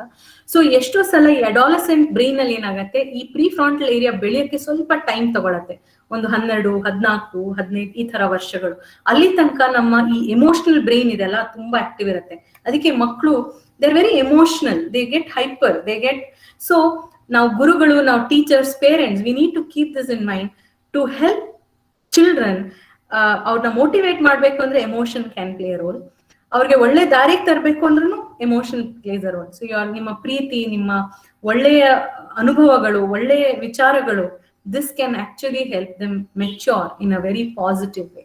Okay, so this we call as the reward centers of the brain. The emotional area is closely sitting with the reward centers of the brain. So ನಾವು ಕಲಿಕೆ ಮೆಥಡ್ಸ್ ಇರ್ಬೋದು, ಅಥವಾ ಹೇಗೆ ಕಲಿಸ್ತೀವಿ ಮಕ್ಕಳಿಗೆ, ಅದರಲ್ಲೆಲ್ಲದ್ರಲ್ಲೂ ನಾವು ಈ ವಿಚಾರ ಇಟ್ಕೊಂಡ್ರೆ, ಯಾಕೆ ಅಡಾಲಸೆಂಟ್ ಮಕ್ಕಳು ಸ್ವಲ್ಪ ವಿರುದ್ಧ ಮಾತಾಡ್ತಾರೆ, ತಂದೆ ತಾಯಿಗಳ ಮಾತು ಕೇಳಲ್ಲ, ಈ ತರ ಸಾಕಷ್ಟು ಜನ ನಮಗ್ ಬರ್ತಾರೆ. ಟೀನೇಜ್ ಪ್ರಾಬ್ಲಮ್ಸ್ ಅಂತ ಹೇಳ್ಬಿಡ್ತೀವಿ. But what is this teenage problem? ಅತ್ಲ ಪೂರ್ತಿನೂ ಅವ್ರಿಗೆ ಹೈಯರ್ ಕಾಗ್ನಿಟಿವ್ ಫಂಕ್ಷನ್ ಡೆವಲಪ್ ಆಗಿರಲ್ಲ. Their decision making skills are more emotionally driven. ನಾವು ಮೆಚ್ಯೂರ್ಡ್ ಅಡಲ್ಟ್ಸು ಇಲ್ಲ ನೀ ಮಾಡೋದೆಲ್ಲ ತಪ್ಪು ಅಂತ ಹೇಳ್ಬಿಡ್ತೀವಿ. We don't help them reason out and help them understand how can you cope with the situation. Okay, so these are some of the key summary points I would like to say. One is there is a fundamental reorganization of the brain. Andre ಬೇರೆ ಬೇರೆ moulding ಅಂತ ಏನ್ ಹೇಳ್ತಿಲ್ಲ, ಅದು ಆಗ್ತಾ ಹೋಗುತ್ತೆ brain ಅಲ್ಲಿ. So ಮಕ್ಕಳು ಅರ್ಥ ಮಾಡ್ಕೋಬೇಕು, ನೀವು ಬೇರೆ ಬೇರೆ ಸಬ್ಜೆಕ್ಟ್ಸ್ ಕಲಿತೀರಾ, ಬೇರೆ ಬೇರೆ ವಿಷಯಗಳು ಕಲಿತೀರಾ, ಸಂಗೀತ ಇರ್ಬೋದು, ಮಂತ್ರ ಇರ್ಬೋದು, ಅಥವಾ ಇನ್ನೊಂದು ಎಕ್ಸರ್ಸೈಸ್ ಇರ್ಬೋದು, ಯೋಗ ಇರ್ಬೋದು, ಆಸನಗಳಿರ್ಬೋದು, ಇವು ಎಲ್ಲವೂ ಏನೇನ್ ಸ್ಟಿಮ್ಯುಲೇಷನ್, ಬೇರೆ ಬೇರೆ ಬೇರೆ. ಈಗ ಊಟದಲ್ಲಿ ನಿಮ್ಗೆ ಒಂದೇ ತರ ಊಟ ಕೊಟ್ಬಿಟ್ರೆ ಒಂದ್ ವಾರ ಆದ್ಮೇಲೆ ಅಯ್ಯೋ ನನ್ ನಾಲ್ಗೆಲ್ಲ ಕೆಟ್ಟೋಯ್ತು ಅಂತ ಹೇಳ್ತೀರಾ ಅಲ್ವಾ. ಬಟ್ ಅದೇ ಈಗ ಮೃಷ್ಟಾನ್ನ ಭೋಜನ ಅಂತೀವಿ, ಅಂದ್ರೆ ಎಲ್ಲರೂ ಸ್ವಲ್ಪ ಸ್ವಲ್ಪ ಇರುತ್ತೆ, ಬಟ್ ತುಂಬಾ ಟೇಸ್ಟಿ ಅನ್ಸುತ್ತೆ ತುಂಬಾ. ಅದೇ ರೀತಿ ನಮ್ಮ ಮಿದುಳಿಗೆ ಬೇರೆ ಬೇರೆ ರೀತಿ ಸ್ಟಿಮ್ಯುಲೇಷನ್ ಕೊಡ್ತಾ ಇರ್ಬೇಕು. Why? Because you can improve on this connection that we talk about. Okay, so one role of environment plays a role. So ನಮ್ ನ್ಯೂರೋ ಸೈಕಾಲಜಿ ನಾವು ಒಂದು ಒಂದು ಮಂತ್ರ ತರ ಹೇಳ್ತೀವಿ, use it or lose it. ನೀವು ಯಾವ್ದಾರ ಒಂದು ವಿಷಯನ ನೀವು ಅದನ್ನ ಪದೇ ಪದೇ ಪ್ರಾಕ್ಟೀಸ್ ಮಾಡ್ತಾ ಇದ್ರೆ, ಈ ಏನ್ connections with different parts of the brain ಅಂತೀವಿ, ಅದು ಉಳ್ಕೊಂಡಿರುತ್ತೆ. If you don't use it, you lose it. So same example, ನಿಮ್ ಫ್ರೆಂಡ್ಸ್ ವಾಟ್ಸ್ಆಪ್ ಅಲ್ಲಿ ಅಥವಾ ಸೋಷಿಯಲ್ ಮೀಡಿಯಾಲಿ ಅಥವಾ ನೀವು ಭೇಟಿಯಾಗಿ ಪರ್ಸನಲ್ ಆಗಿ ಭೇಟಿ ಮಾಡ್ತಾ ಇದ್ರೆ, you have that bonding. But if you don't meet them, over time you lose the relationship. So you have to invest some time. So it's very very important that you keep all these points in mind. ಕೆಲವು slides, ಕೆಲವು points ನ ignore ಮಾಡಿ, ನಾನು ಈ talk ಗೆ ಅಂತ ಇಟ್ಕೊಂಡಿರಲಿಲ್ಲ, ಕಡೆ ನಿಮಿಷದಲ್ಲಿ ಒಂದೆರಡು ಹಾಕಿದೆ. But coming to this component of mental health, ಈಗ bringing back to stress, your brain functions and mental health. Mental health ಅಂತೀವಿ ಎಷ್ಟು ಇಂಪಾರ್ಟೆಂಟ್ ಅಂತ. ಯಾಕೆ? ನಾವು ನಮ್ಮ ಎಬಿಲಿಟೀಸ್ ಏನಿದೆ, ನಮ್ಮ ability to cope with stress in life, along with that how do you participate in the society, how do you contribute back to the society. ನೀವು ಒಂದು ಒಳ್ಳೆ ನಾಗರಿಕ, ಒಂದು ಒಳ್ಳೆ ಹ್ಯೂಮನ್ ಬೀಯಿಂಗ್ ಅಂದ್ರೆ ನೀವು you are giving it back to your family, you are giving it back to the society, you are giving it back. So ಇದೆಲ್ಲವೂ determines how good is your mental health. ಇದಕ್ಕೆ added what we talk about is positive mental health. So ಯಾಕೆ adolescents ಅಲ್ಲಿ ಸಾಕಷ್ಟು ವಿಷಯಗಳು ಬರ್ಬೋದು, because ಈ mental health is a very very important point, because that's what determines globally disease burden. ಎಷ್ಟೋ ಕಾಯಿಲೆಗಳು ಬರುತ್ತವೆ, ಏನೋ ಫಿಸಿಕಲ್ ಕಾಯಿಲೆಗಳ ಬಗ್ಗೆ ಮಾತಾಡ್ತೀವಿ, ಬಟ್ ಮೆಂಟಲ್ ಕಾಯಿಲೆಗಳ ಬಗ್ಗೆ ನಾವು ಎಷ್ಟು ಮಾತಾಡಲ್ಲ. There is lot of stigma attach to it. ಅಯ್ಯೋ ನಾವು ಸ್ಟ್ರೆಸ್ ಅಂತ ಹೇಳ್ಬಿಟ್ರೆ ಅಯ್ಯೋ ಈಸ್ ಅ ವೀಕ್ ಪರ್ಸನ್, ಅಯ್ಯೋ ನಂಗೆ ಡಿಪ್ರೆಷನ್ ಅನ್ಬಿಟ್ರೆ ಏನಾಗಲ್ಲ ನೀನ್ ಇಷ್ಟು ವೀಕ್ ಅಂತ ಆತರ ಒಂಥರ ಉಡಾಫಿಯಲ್ಲಿ ಮಾತಾಡ್ಬಿಡ್ತೀವಿ. But actually mental health can be a very very serious issue. So all parents, all teachers should pay attention to the mental health aspects of our people.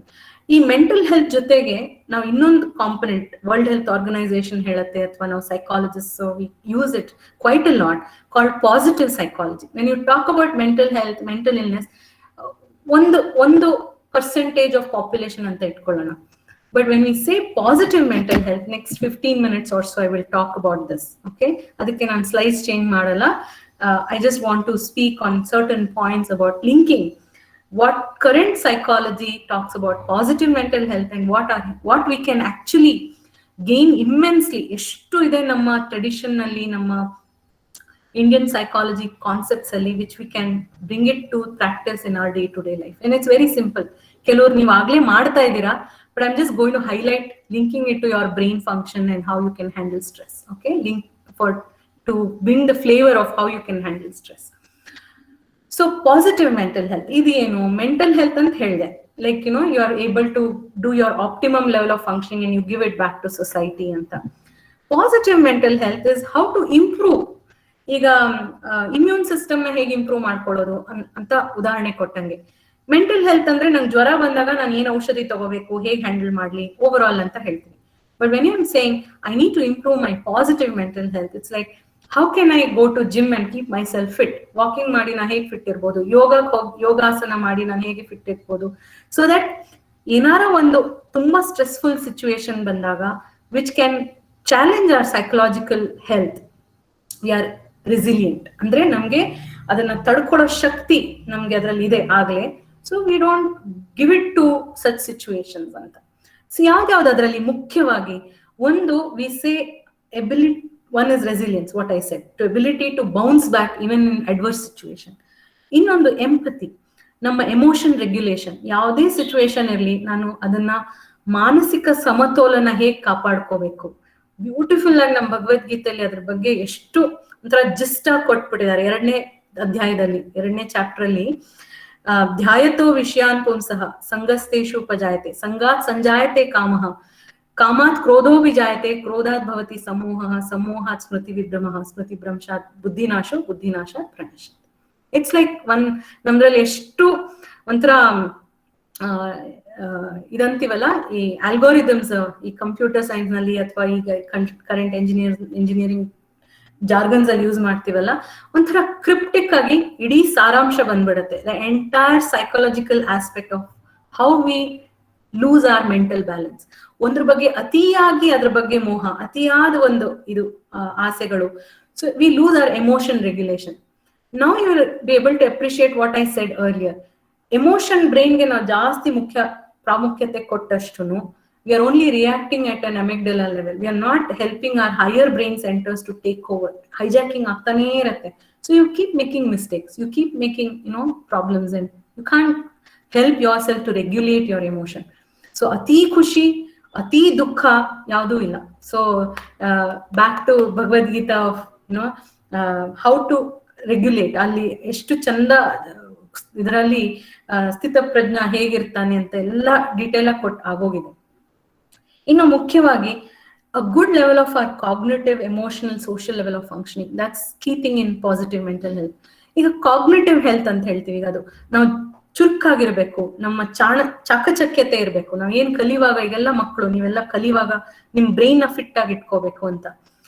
Brain fit ಹೇಗಿರೋದು ಸಾಧ್ಯ? ನಾ ಈಗ ಹೇಳಿದ್ನಲ್ಲ, neural plasticity. Your brain has the ability to change itself, mould itself as per the experience you gain. ನಮ್ದ್ರಲ್ಲಿ ಒಂದೊಂದು ವಿಷಯನೂ ಅದಕ್ಕೆ ಕೊಟ್ಬಿಟ್ಟಿದ್ದಾರೆ. ಈಗ ಮಂತ್ರಗಳು ಕಲಿತೀವಿ, ಎಷ್ಟು ಮಂತ್ರಗಳು, 10,000 ಋಗ್ವೇದದ ಮಂತ್ರಗಳೆಲ್ಲ ಕಲಿತೀವಿ. ನೀವೆಲ್ಲ ಎಷ್ಟೊಂದ್ ಜನ ಶ್ಲೋಕಗಳು ಕಲಿತಿರ್ಬಹುದು, ಅದು basically you are helping your brain to learn by oral traditions. ನಮ್ದು ಸ್ಟ್ರೆಂತ್ ಏನಂದ್ರೆ we are oral tradition. Music ಇರ್ಬೋದು, ಈ ಮಂತ್ರಗಳಿರ್ಬೋದು, we are learning through our years.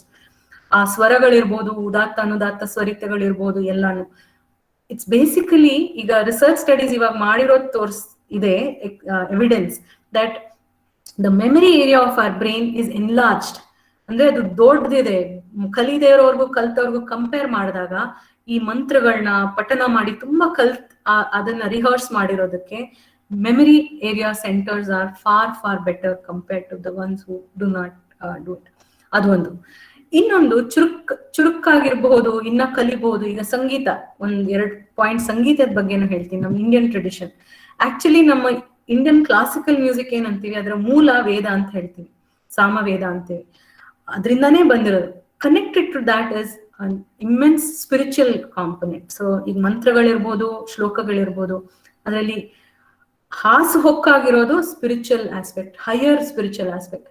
That is what the current, when you talk about resilience, building resilience. ನಾನು ಏನೇ situation ಬಂದ್ರು ಅದನ್ನ ತಡ್ಕೊಳ್ಳೋ ಶಕ್ತಿ ಹೇಗ್ ಬರುತ್ತೆ? ನಾವ್ ಯಾವಾಗ್ಲೂ ಈ ಥೆರಪಿ ಮಾಡ್ತೀವಿ, ಕೌನ್ಸಿಲಿಂಗ್ ಹೇಳ್ಕೊಡ್ತೀವಿ. Ultimately we are teaching human beings to think beyond themselves. ಏನೋ ಒಂದ್ ಬಂದಿದೆ, ಅದೊಂದು ಪರೀಕ್ಷೆ ತರ ಇರ್ಬೋದು, ನಮಗಿಂತನೂ ಹೈಯರ್ ಶಕ್ತಿ ಏನೋ ಒಂದಿದೆ, which of course will help us through faith. So in fact World Health Organization acknowledges that spiritual quotient, spiritual well-being is the key thing to promote positive mental health or to help build resilience. ಇನ್ನು ಮುಖ್ಯವಾಗಿ empathy ಅಂತ ಹೇಳಿದೆ.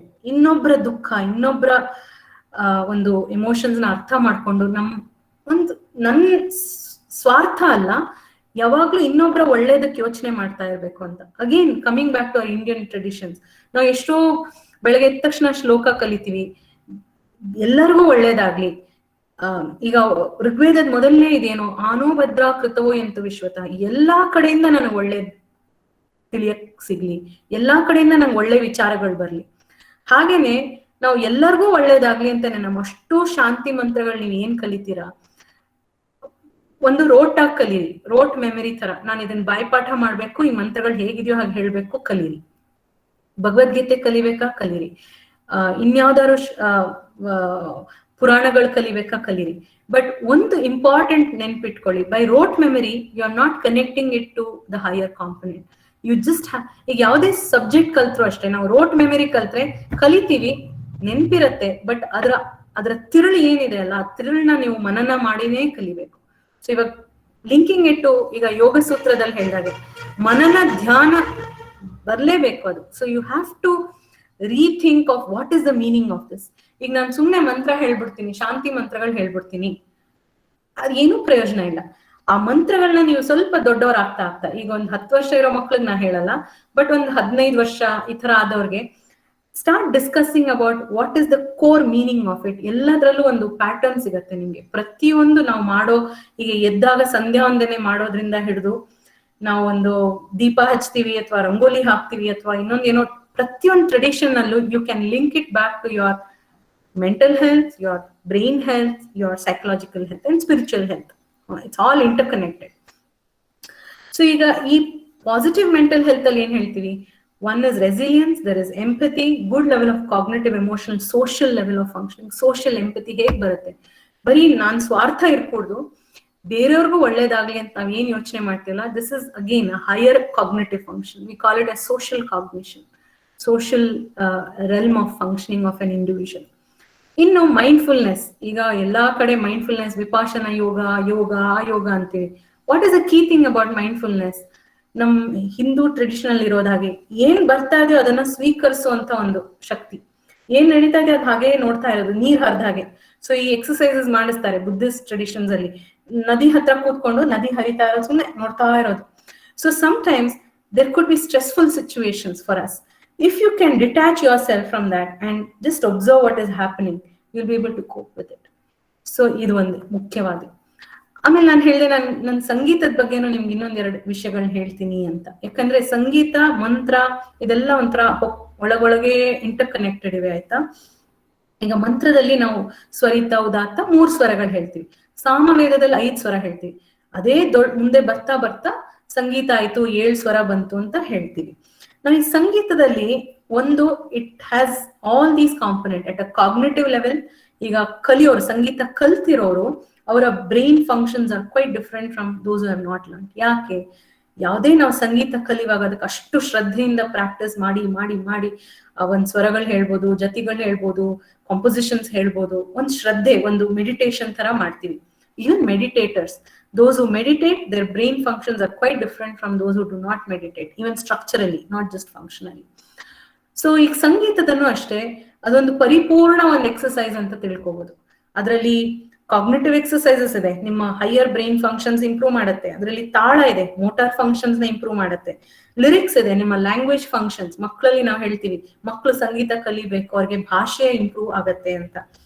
Plus you also have spiritual. That's the beauty of Indian music. So it has an inherent component of linking it to spiritual aspect. So sangeeta is like one holistic ಏನಂತೀವಿ, ಒಂದು holistic diet. ಒಳ್ಳೆ diet ಬೇಕು ಅಂದ್ರೆ ಸಂಗೀತ ಕಲಿ. Emotional aspect, social aspect. ನೀವು ಸಂಗೀತ ಮಾಡುವಾಗ ಒಬ್ಬರೇ ಹಾಡೋದು ಒಂದಿದೆ, ಪ್ಲಸ್ ಗುಂಪಲ್ಲಿ ಹಾಡೋದಿದೆ, ಭಜನೆ ಮಾಡೋದಿದೆ, ಒಂದು ಗ್ರೂಪ್ ಆಕ್ಟಿವಿಟಿ ಅಂತ ಏನ್ ಹೇಳ್ತೀವಿ. All this have positive benefits on your well being. So ಇದು 5:15 ಆಯ್ತು. ದ ಕೀ ಪಾಯಿಂಟ್, ಇನ್ನೊಂದು 2 ಪಾಯಿಂಟ್ಸ್ ಹೇಳ್ಬಿಟ್ಟು ನಾನು ಮುಕ್ತಾಯ ಮಾಡ್ತೀನಿ, ಆಮೇಲೆ I can take question and answer. So ನಾ ಹೇಳಿದೆ, several of our Hindu traditions have an internal stress given on our positive mental health and overall well-being. ಒಂದ್ ಸಣ್ಣ ಉದಾಹರಣೆ ಕೊಟ್ಟೆ ಅವಾಗ, ರಂಗೋಲಿ ಹಾಕೋದು ಅಂತ. ಇನ್ಫ್ಯಾಕ್ಟ್ ಎಷ್ಟೋ ಹೆಣ್ಮಕ್ಳಲ್ಲಿ ನಾವು ಎಷ್ಟೊಂದು ಪ್ಯಾಟರ್ನ್ಸ್ ಕಲಿತೀವಿ. That's a very good brain exercise ಅಂತೀವಿ. ಸೊ ಬ್ರೈನ್ಗೆ ನೀವು ಬೇರೆ ಬೇರೆ ತರ ಎಕ್ಸಸೈಸ್ ಕೊಟ್ಟಷ್ಟು ಅದು ಚೆನ್ನಾಗಿ ವರ್ಕ್ ಆಗ್ತಾ ಇರುತ್ತೆ. ನ್ಯೂರೋಸೈಕಾಲಜಿ ನಾವು ಹೇಳ್ತೀವಿ, ಅದು we call it as cognitive reserve. Cognitive reserve ಅಂದ್ರೆ ನಿಮ್ಮ ಒಂದು ಬೇರೆ ಬೇರೆ ಆಕ್ಟಿವಿಟೀಸ್ ಇಂಟರ್ಲಿಂಕ್ ಆದಾಗ ನಿಮ್ಗೆ ಎಷ್ಟು ನೆಟ್ವರ್ಕ್ಸ್ ಸ್ಟ್ರಾಂಗ್ ಆಗಿದೆ. That actually has prophylaxis. ಅಂದ್ರೆ ನಿಮ್ಗೆ ಮುಂದೆ ವಯಸ್ಸಾಗ್ತಾ ಆಗ್ತಾ ಕೆಲವ್ರಿಗೆ ಕಾಯಿಲೆ ಬರುತ್ತೆ, ಅರಳು ಮರಳು ಅಂತೀವಿ, ಡಿಮೆನ್ಷಿಯಾ ಅಂತೀವಿ, ಅಲ್ಝೈಮರ್ಸ್ ಅಂತೀವಿ, ಅಥವಾ ಕಾಯಿಲೆಗಳು ತಡೆಗಟ್ಟಕ್ಕೆ ಒಂದು ಸಹಾಯ ಮಾಡುತ್ತೆ. ಅದಕ್ಕೆ ನಾವು ಮಕ್ಕಳಲ್ಲಿ ಇವಾಗ ಗುರುಕುಲ ಸಿಸ್ಟಮ್ ಅಲ್ಲಿ ಇರ್ಬೋದು, ಬೇರೆ ಬೇರೆ ತರದ್ದು ಒಂದು ಸ್ಟಿಮ್ಯುಲೇಷನ್ ಕೊಡ್ತೀವಿ. ನಾಟ್ ಜಸ್ಟ್ ಒಂದೇ ತರ ಕೊಡಲ್ಲ. ಊಟದಲ್ಲಿ ನಾ ಹೇಳ್ದಂಗೆ ಉದಾಹರಣೆ, ಒಂದೇ ರೀತಿ ಊಟ ಕೊಡಲ್ಲ. ಸೊ ರಂಗೋಲಿ ಹಾಕೋದಿರ್ಬೋದು, ಅಥವಾ ಒಂದು ಬೆಳಗ್ಗೆ ಎದ್ದ ತಕ್ಷಣ ಪಾಸಿಟಿವ್ ಥಿಂಕಿಂಗ್.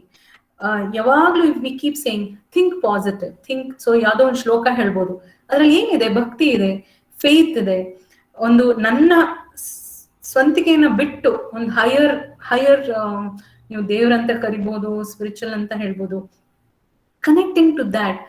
ನೀವು ಬೆಳಗ್ಗೆ ನೀವು ಮೂಡ್ ಇಟ್ಕೋತೀರಾ, that helps you to keep that throughout the day. And over time it becomes part of you. That's what we say ಸ್ಥಿತ ಪ್ರಜ್ಞೆ ಯೋಗ ಹೇಳ್ಕೊಡೋದೇ ಅದು. ಹೇಗೆ ಸಮತೋಲನ ಕಾಪಾಡ್ಕೋಬೇಕು, ಹೇಗೆ ಅತಿಯಾದ ಆಸೆ ಇರ್ಕೂಡ್ದು, ಹೇಗೆ ಅತಿಯಾದ ಒಂದು ಕ್ರೇವಿಂಗ್, ಗ್ರೀಡ್ ಅದಿರ್ಕೂಡ್ದು. All these actually come back to our mental health and positive mental health. ಅಥವಾ ಗಾದೆಗಳಿರ್ಬೋದು. ನಾನು ಕೆಲವು ಪಾಯಿಂಟ್ಸ್ ಬರ್ಕೊಂಡಿದ್ದೆ.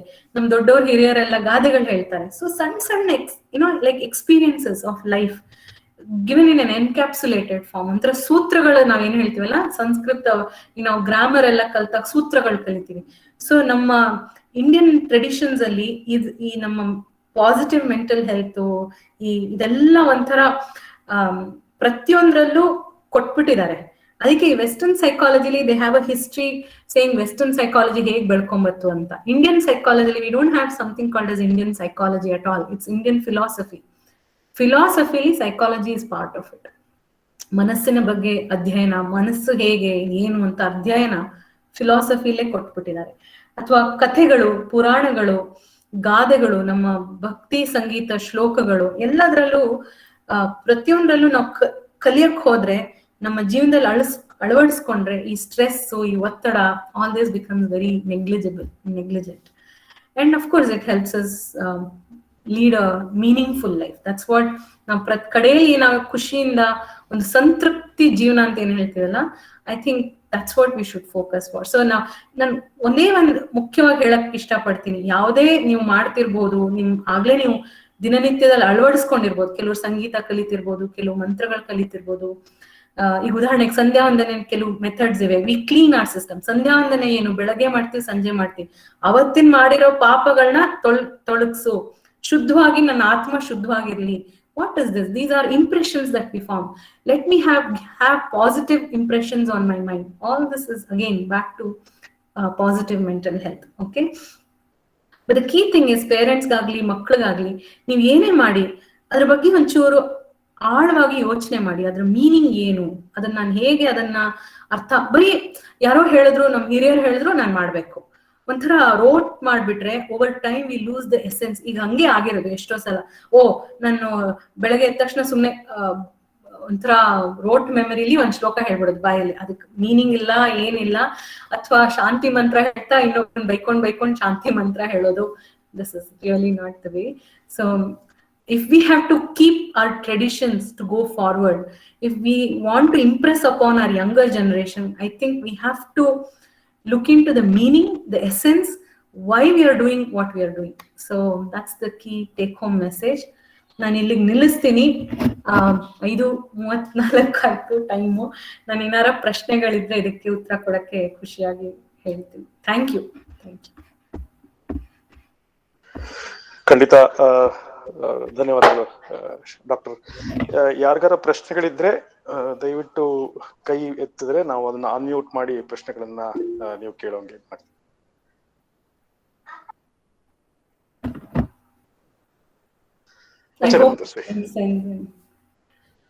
ಆಚಾರ್ಯ ಹೇಳಿ. ನಮಸ್ತೆ ಡಾಕ್ಟ್ರೆ. ಈಗ ಈ ಪ್ರಶ್ನೆ ನಾನು ಈ ತರ ಪ್ರಶ್ನೆ ನನ್ನ ಹತ್ರ, ಈ ಪ್ರಶ್ನೆನ ಸಾಮಾನ್ಯವಾಗಿ ಹಲವರು ಪೋಷಕರು ನನ್ನ ಹತ್ರ ಕೇಳಿದ್ದಾರೆ. ಮತ್ತು ನನಗೂ ಮನಸ್ಸಲ್ಲಿರೋ ಪ್ರಶ್ನೆ, ಈಗ ಮಕ್ಕಳನ್ನ ಅನೇಕ ಕ್ಷೇತ್ರಗಳಲ್ಲಿ ನಾವು ತೊಡಗಿಸ್ತಾ ಇರ್ತೀವಿ. ವಿದ್ಯಾರ್ಥಿ ದಶೆಯಲ್ಲಿ ಅವರು ಸ್ಕೂಲ್ಗೂ ಹೋಗ್ಬೇಕು, ಆಮೇಲೆ ಸಂಗೀತ, ಸ್ಪೋರ್ಟ್ಸ್, ಈ ತರ ಅನೇಕ ಕ್ಷೇತ್ರದಲ್ಲಿ ಮಕ್ಕಳನ್ನ ತೊಡಗಿಸಿರ್ತೀವಿ ನಾವು. ಅದರಿಂದ ಮಕ್ಕಳಿಗೆ ಒಂದು ಮಾನಸಿಕ ಒತ್ತಡ ಏನಾದ್ರೂ ಆಗುತ್ತಾ? ಅಂದ್ರೆ ಕೆಲವರ ಅಭಿಪ್ರಾಯ, ಮಕ್ಕಳು ತುಂಬಾ ಬ್ಯುಸಿಯಾಗಿರ್ಬೇಕು, ಅದು ಒಳ್ಳೇದು ಅವ್ರಿಗೆ, ಆಗ ಮನಸ್ಸು ಕೆಟ್ಟ ವಿಚಾರದ ಕಡೆ ಹೋಗ್ಲಿಕ್ಕೆ ಆಗೋದಿಲ್ಲ ಅಂತ ಹೇಳಿ ಕೆಲವು ಪೋಷಕರ ಅಭಿಪ್ರಾಯ. ಕೆಲವು ಪೋಷಕರ ಅಭಿಪ್ರಾಯ ಇಲ್ಲ, ಅದು ಮನಸ್ಸು ಮೇಲೆ ತುಂಬಾ ಒತ್ತಡ ಉಂಟಾಗುತ್ತೆ, ಒಂದು ಸ್ವಲ್ಪ ಹೊತ್ತು ಅವ್ರು ಪುರುಸೋತಿಲ್ದಿರಂಗಾಗತ್ತೆ ಅಂತ ಕೆಲವು ಪೋಷಕರ ಅಭಿಪ್ರಾಯ. ವಿಜ್ಞಾನದ ದೃಷ್ಟಿಯಿಂದ ತಾವು ತಮ್ಮ ಅಭಿಪ್ರಾಯ ತಿಳಿಸ್ಬೇಕು. ಸೊ ಈಗ ನಾನು ಹೇಳ್ದಾಗೆ ಒತ್ತಡ ಅನ್ನೋದು ನಾವು ಡಿಫೈನ್ ಮಾಡ್ದಾಗೆ. ಸೊ ಈಗ ಮಕ್ಕಳು ಬೆಳಗ್ಗೆಯಿಂದ ಸಂಜೆ ತನಕ ಬೇರೆ ಬೇರೆ ಆಕ್ಟಿವಿಟಿಲಿ ಖುಷಿಯಾಗಿ ಅದ್ರಲ್ಲಿ ಪಾಲ್ಗೊಂಡ್ರೆ ಅದು ಸ್ಟ್ರೆಸ್ ಅಂತ ಅನ್ಸಲ್ಲ. ಯಾವಾಗ ನಮ್ಮ ಎಕ್ಸ್ಪೆಕ್ಟೇಷನ್ಸ್, ಮಗು ಇದ್ರಲ್ಲೂ ಚೆನ್ನಾಗಿ ಮಾಡ್ಬೇಕು, ಅದ್ರಲ್ಲೂ ಚೆನ್ನಾಗಿ ಮಾಡ್ಬೇಕು, ಇದ್ರಲ್ಲೂ ರ್ಯಾಂಕ್ ಬರ್ಬೇಕು, ಇದ್ರಲ್ಲೂ ಕಾಂಪಿಟೇಷನ್ಗೆ ಹೋಗ್ಬೇಕು, ಇದ್ರಲ್ಲಿ ಯಾಕೆ ಬರ್ಲಿಲ್ಲ, ಅವಾಗ ವಿ ಆರ್ ಇಂಡ್ಯೂಸಿಂಗ್ ಸ್ಟ್ರೆಸ್. ನೀವು ಮಕ್ಕಳನ್ನ ಹಾಗೆ ಬಿಟ್ಬಿಡಿ ಕಲಿಯೋದಿಕ್ಕೆ. ಅವ್ರಿಗೆ ಯಾವ್ದು ಖುಷಿ ಇರತ್ತೋ ಅದ್ರಲ್ಲಿ ಅವ್ರಿಗೆ ಎಷ್ಟು ಸಮಯ ಕಳೆದ್ರೂ ಅವ್ರಿಗೆ ಗೊತ್ತಾಗೋದಿಲ್ಲ. ಸೊ ಒಂದು, how do you evaluate that activity ಅನ್ನೋದು ಮುಖ್ಯ. ಸೊ ತಂದೆ ತಾಯಂದ್ರೆ ಇರ್ಬೋದು, ನಾನು ಹೇಳ್ದಾಗೆ ಎಲ್ಲಾದ್ರಲ್ಲೂ ಹಾಕ್ಬೇಕಂತ ಹೇಳಲ್ಲ, ಎಲ್ಲಾ ಮಕ್ಳಿಗೆ ಎಲ್ಲಾದ್ರಲ್ಲೂ ಆಸಕ್ತಿ ಇರ್ಬೇಕಂತಾನೂ ಇಲ್ಲ. ಸೊ ಒಂದ್ ರೀತಿಲಿ ಸ್ವಲ್ಪ ದಿನ ಎಲ್ಲಾ ರೀತಿ ಡಯಟ್ ಕೊಡ್ತೀರಾ, ಎಲ್ಲಾ ರೀತಿ ಫುಲ್ ಫ್ಲೆಜ್ ಡಯಟ್ ಕೊಡ್ತೀರಾ. ಬಟ್ ಕೆಲವು ಮಕ್ಕಳಿಗೆ ಕೆಲವು ಜಾಸ್ತಿ ಆಸಕ್ತಿ ಇರುತ್ತೆ. ಕೆಲವ್ರಿಗೆ ಮ್ಯಾಥ್ಸ್ ತುಂಬಾ ಇಂಟ್ರೆಸ್ಟ್ ಇರ್ಬೋದು, ಕೆಲವ್ರಿಗೆ ಮ್ಯೂಸಿಕ್ ಅಲ್ಲಿ ಇಂಟ್ರೆಸ್ಟ್ ಇರ್ಬೋದು, ಕೆಲವ್ರಿಗೆ ಸೈನ್ಸ್ ಅಲ್ಲಿ ಇರ್ಬೋದು, ಕೆಲವ್ರಿಗೆ ಆರ್ಟ್ಸ್ ಅಲ್ಲಿ ಇರ್ಬೋದು. ಅವಾಗ ಆ ಮಗುಗೆ ಅದ್ರ ಏರಿಯಾನ ಬೆಳವಣಿಗೆ ಮಾಡಕ್ಕೆ ಮಾಡ್ಕೊಡ್ಬೇಕು. ಚಿಕ್ಕ ವಯಸ್ಸಿನಲ್ಲಿ even if you give them multiple activities to do, until unless you make them feel enjoyable, I think that's good enough. So ನಾನ್ ಹೇಳ್ತೀನಿ, ನ್ಯೂರಲ್ ಪ್ಲಾಸ್ಟಿಸಿಟಿ ಅನ್ನೋ ಒಂದು ಪದ ನಾನು ಹೇಳಿದ್ನಲ್ಲ, it's like you can be jack of all but be master of one. So don't, ಕೆಲವ್ರು ಹೇಳ್ತಾರೆ ಎಲ್ಲಾದ್ರಲ್ಲೂ ಅರ್ಧ ಕೈ ಹಾಕಿದೀನಿ ಅಂತ. That's okay, but it is all about how you evaluate, how you want to. ಇವಾಗ ಅದನ್ನ ಯಾವಾಗ್ಲೂ ಗೋಲ್, ಔಟ್ಕಮ್, ನಾನು ಇದ್ ಮಾಡಿದ್ರೆ ನನ್ಗೆ ಏನ್ ಔಟ್ಕಮ್ ಬರುತ್ತೆ, ನನ್ಗೆ ಇದ್ರಿಂದ ಏನ್ ಸಿಗತ್ತೆ, ಅದ್ರ ಬಗ್ಗೆ ಒಂಥರ ಪ್ರೆಷರ್ ಹಾಕ್ತಾ ಇದ್ರೆ ದೆನ್ ಇಟ್ ಬಿಕಮ್ ಸ್ಟ್ರೆಸ್. ಧನ್ಯವಾದ. ಮುಂದಿನ ಪ್ರಶ್ನೆ ಪ್ರಣವ್ ಹೆಚ್ ಅವರು ಕೇಳ್ಬೋದು. ಮೇಡಮ್ ನಮಸ್ಕಾರ, ಪ್ರಣವ್ ಅವ್ರ ಫಾದರ್ ಮಾತಾಡೋದು. ನಮಸ್ತೆ ಸರ್. ಇದೊಂದು ಕ್ವೆಶ್ಚನ್ ಸ್ವಲ್ಪ ವಿಚಿತ್ರವಾಗಿದೆ. ಏನು ಅಂದ್ರೆ, ಈ ಉಪವಾಸ ಮಾಡೋದ್ರಿಂದ ಮೆಂಟಲ್ ಸ್ಟ್ರೆಸ್ ಏನಾರ ಆಗುತ್ತೆ? ಉಪವಾಸಕ್ಕೂ ಮೆಂಟಲ್ ಸ್ಟ್ರೆಸ್ಗೂ ಏನಾರ ಸಂಬಂಧ ಇದೆಯಾ? ಎಲ್ಲಿ ತನಕ ನಿಮ್ ಓವರ್ ಆಲ್ ಹೆಲ್ತ್ ಓಕೆ ಇದೆ, ನಿಮ್ಗೆ ಫಾಸ್ಟಿಂಗ್ ಮಾಡ್ಬೋದು, ನೀವು ಉಪವಾಸ ಇರ್ಬೋದು, ಇಟ್ಸ್ ಓಕೆ. ನಿಮ್ಮ ಶುಗರ್ ಲೆವೆಲ್ಸ್, ನಿಮ್ ಬೇರೆ ಫಿಸಿಕಲ್ ಹೆಲ್ತ್ ನಿಮ್ಗೆ ಕೊಡುತ್ತೆ ಅಂದ್ರೆ ಪರವಾಗಿಲ್ಲ. ಬಟ್ ಅದನ್ನ ಮಾಡೋದ್ರಿಂದ ಸ್ಟ್ರೆಸ್ ಅಂತ ಏನೂ ಇಲ್ಲ ಸರ್. ಅಲ್ಲ, ಯಾಕೆಂದ್ರೆ ಈಗ ಒಂದು ಸಣ್ಣ ಒಂದು ಸಿಚುವೇಶನ್ ಆಗಿದೆ. ಇಲ್ಲಿ ನಮ್ಮ ರಿಲೇಟಿವ್ ಯಾರೋ ಒಬ್ರು, ಅವರು ಪಾಪ ಧಾರಣೆ ಪಾರಣೆ ವಿಷ್ಣು ಪಂಚಕ ಎಲ್ಲ ವ್ರತಾನೋಹಿ ಎಲ್ಲ ಮಾಡ್ತಾ ಇದ್ರು. ಇದ್ದಕ್ಕಿದ್ದಂಗೆ ಒಂದಿನ ಅವರು ಸಡನ್ ಆಗಿ ಕೋಮಾಗ ಹೊಟ್ಟೋಗ್ಬಿಟ್ರು. ಯಾಕೆ ಏನು ಎತ್ತ ಗೊತ್ತಿಲ್ಲ. ಅವ್ರು ನಿಮ್ಯಾನ್ಸ್ ಅಲ್ಲಿ ಅಡ್ಮಿಟ್ ಆಗಿದ್ರು. ಆಮೇಲೆ ಅವ್ರಿಗೆ ಎಷ್ಟೋ ಒಂದು 2 months ಆದ್ಮೇಲೆ ಎಚ್ಚರಿಕೆ ಆಯ್ತು. ಆಮೇಲೆ ಅವರು ಬಾಟಮ್ ಪಾರ್ಟ್ ಪೂರ್ತಿ ಸ್ವಾಧೀನ ಕಳ್ಕೊಂಡ್ಬಿಟ್ಟಿತ್ತು. ಅವ್ರ ಹಸ್ಬೆಂಡು ಮಗ ಹೇಳೋದು ಈ ತರ, ಅಂದ್ರೆ ಬಿಕಾಸ್ ಆಫ್ ದಿಸ್ ಆಯ್ತು ಅಂತ. ಬಟ್ ನಮ್ಗೆ ಅದ್ರ ಮೇಲೆ ಅಲ್ಲ ಇರ್ಬೋದು. ಅದಕ್ಕೆ ನಾ ಹೇಳ್ದೆ, ಅವರು ಡಯಾಬಿಟಿಕ್ ಇದ್ದು ಫಾಸ್ಟಿಂಗ್ ಇಂದ ಹೈಪೋಗ್ಲೈಸಿಮಿಕ್ ಹೋಗಿ, ಹೈಪೋಗ್ಲೈಸಿಮಿಯಾ ಅಂದ್ರೆ your brain oxygen supply can get affected. People have hypoxic injury. So ಮಿದುಳಲ್ಲಿ ಎಷ್ಟೋ ಭಾಗಗಳಿಗೆ ನೀವು ಊಟದಿಂದ ತಾನೇ ಬ್ಲಡ್ ಸರ್ಕ್ಯುಲೇಷನ್ ಆಗುತ್ತೆ. ಬ್ಲಡ್ಗೆ ಆಕ್ಸಿಜನ್ ಬೇಕು. ನಾನು ಆಗ್ಲೇ ತೋರಿಸ್ದಂಗೆ 20% of our entire energy is for the brain. ನೀವು ಕೂತಿದ್ರು ಅಷ್ಟು ಎನರ್ಜಿ ಖರ್ಚಾಗ್ತಾ ಇರತ್ತೆ ಇಡೀ ದಿನ. ನಾವು ಆಕ್ಟಿವ್ ಆಫ್ ಬ್ರೈನ್ ನಲ್ಲಿ ಮಲ್ಕೊಂಡಿರುವಾಗ್ಲೂ ಬ್ರೈನ್ ಆಕ್ಟಿವ್ ಆಗಿರುತ್ತೆ. So energy is required. ನಾನು ಅದಕ್ಕೆ ಹೇಳಿದೆ, otherwise if you are fit, fasting is fine. But ನಿಮ್ಗೆ ಬೇರೆ ಹೆಲ್ತ್ ಕಂಡೀಷನ್ ಇದೆ ಅಂದ್ರೆ fasting can have its impact on the physical health. Thank you madam.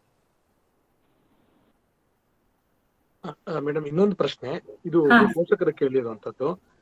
ಈಗ ಮುಂಚೆ ನಾವೆಲ್ಲ ಮಕ್ಕಳಿಗೆ ಹೇಗೆ ಫೋನ್ ಕೊಡ್ತಾ ಇರ್ಲಿಲ್ಲ, ಆದ್ರೆ ಇವಾಗ ನಾವೇ ಪಾಠದ ಸಲುವಾಗಿ ನಾವೇ ಕೈ ಕೊಡೋ ಹಂಗಾಗಿದೆ. ಅದು ಮೆದುಳಿನ ಮೇಲೆ ಯಾವ ತರ ಪರಿಣಾಮ ಆಗುತ್ತೆ? ಕೊಡೋದು ಅನಿವಾರ್ಯ ಆಗ್ಬಿಟ್ಟಿದೆ ಇವಾಗ. ಅದನ್ನ ಪಾಠ ಆದ್ಮೇಲೂ ಕೂಡ ಅವ್ರು ಆಟ ಆಡ್ಲಿಕ್ಕೆ ಬೇರೆದಕ್ಕೆ ಉಪಯೋಗಿಸ್ಕೊಳ್ಳಿಕ್ ಶುರು ಮಾಡ್ತಾರೆ. ಅದ್ರ ಮೇಲೆ ಮೆದುಳಿನ ಮೇಲೆ ಏನಾದ್ರು ಪರಿಣಾಮ ಆಗತ್ತಾ? ಅದರಿಂದ ತಪ್ಪಿಸ್ಕೊಳ್ಳಿಕ್ ಏನ್ ಮಾಡಬಹುದು? ಹೌದು ಹೌದು, ಇದು ಒಂದು ಅನ್ಫಾರ್ಚುನೇಟ್ ಸಿಚುವೇಶನ್. ನಾವ್ ಇಷ್ಟು ವರ್ಷ ಎಲ್ಲಾ psychologist, public mental health professionals, child psychologist ಎಲ್ಲ ಹೇಳ್ತಾ ಇದ್ರು ಸ್ಕ್ರೀನ್ ಟೈಮ್ ಕಡಿಮೆ ಮಾಡಿ ಅಂತ. ಈಗ ಕೋವಿಡ್ ಸ್ಕ್ರೀನ್ ಟೈಮ್ ಜಾಸ್ತಿ ಮಾಡ್ಬಿಟ್ಟಿದೆ. It's very unfortunate.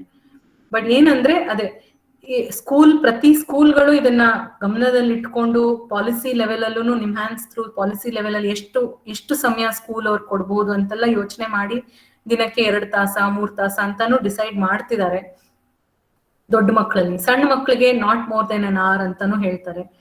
ಸೊ ಈಗ ಏನ್ ಮಾಡ್ಬೋದು ಪೋಷಕರು ಅಂದ್ರೆ, ಅಟ್ಲೀಸ್ಟ್ ಕ್ಲಾಸ್ ನ ಅವಾಯ್ಡ್ ಮಾಡಕ್ ಆಗಲ್ಲ, ಅದು ಬಿಟ್ಟು ಬೇರೆ ಆಕ್ಟಿವಿಟೀಸ್ ಏನ್ ಮಾಡ್ತಿದ್ರು ಸ್ಕ್ರೀನ್ ನಲ್ಲಿ ಅದನ್ನ ತೊಲಗಿಸಿ ಇನ್ ಪರ್ಸನ್ ಆಕ್ಟಿವಿಟೀಸ್ಗೆ ಗಮನ ಕೊಡೋದು ತುಂಬಾ ಮುಖ್ಯ. ಅದು ತಂದೆ ತಾಯಿಗಳು, ಅದೇ ನಾ ಹೇಳಲ್ಲ, ಫ್ಯಾಮಿಲಿ ಎನ್ವೈರನ್ಮೆಂಟ್, ನಾವು ಪೇರೆಂಟ್ಸ್ ಫೋನ್ ಹಿಡ್ಕೊಂಡು ಕುತ್ಕೊಂಡಿರ್ತೀವಿ. ಅಪ್ಪ full day calls is on the phone. So ಎಲ್ಲಾನು ಫೋನ್ ಅಲ್ಲಿ ಆಗ್ತಾ ಇರೋದ್ರಿಂದ ಮಕ್ಕಳು ಅದೇ ನೋಡ್ತಾ ಇರ್ತಾರೆ, ಒಬ್ಸರ್ವ್ ಮಾಡ್ತಾ ಇರ್ತಾರೆ. ಆದಷ್ಟು ಕಡಿಮೆ ಮಾಡಿ, if you are conscious of it, we need to put conscious effort. Yeah, it's an unavoidable situation right now, unfortunate. Doctor, ನಂದೊಂದು ಪ್ರಶ್ನೆ ಇದೆ, ಒಂದ್ ಸಣ್ಣ ಪ್ರಶ್ನೆ.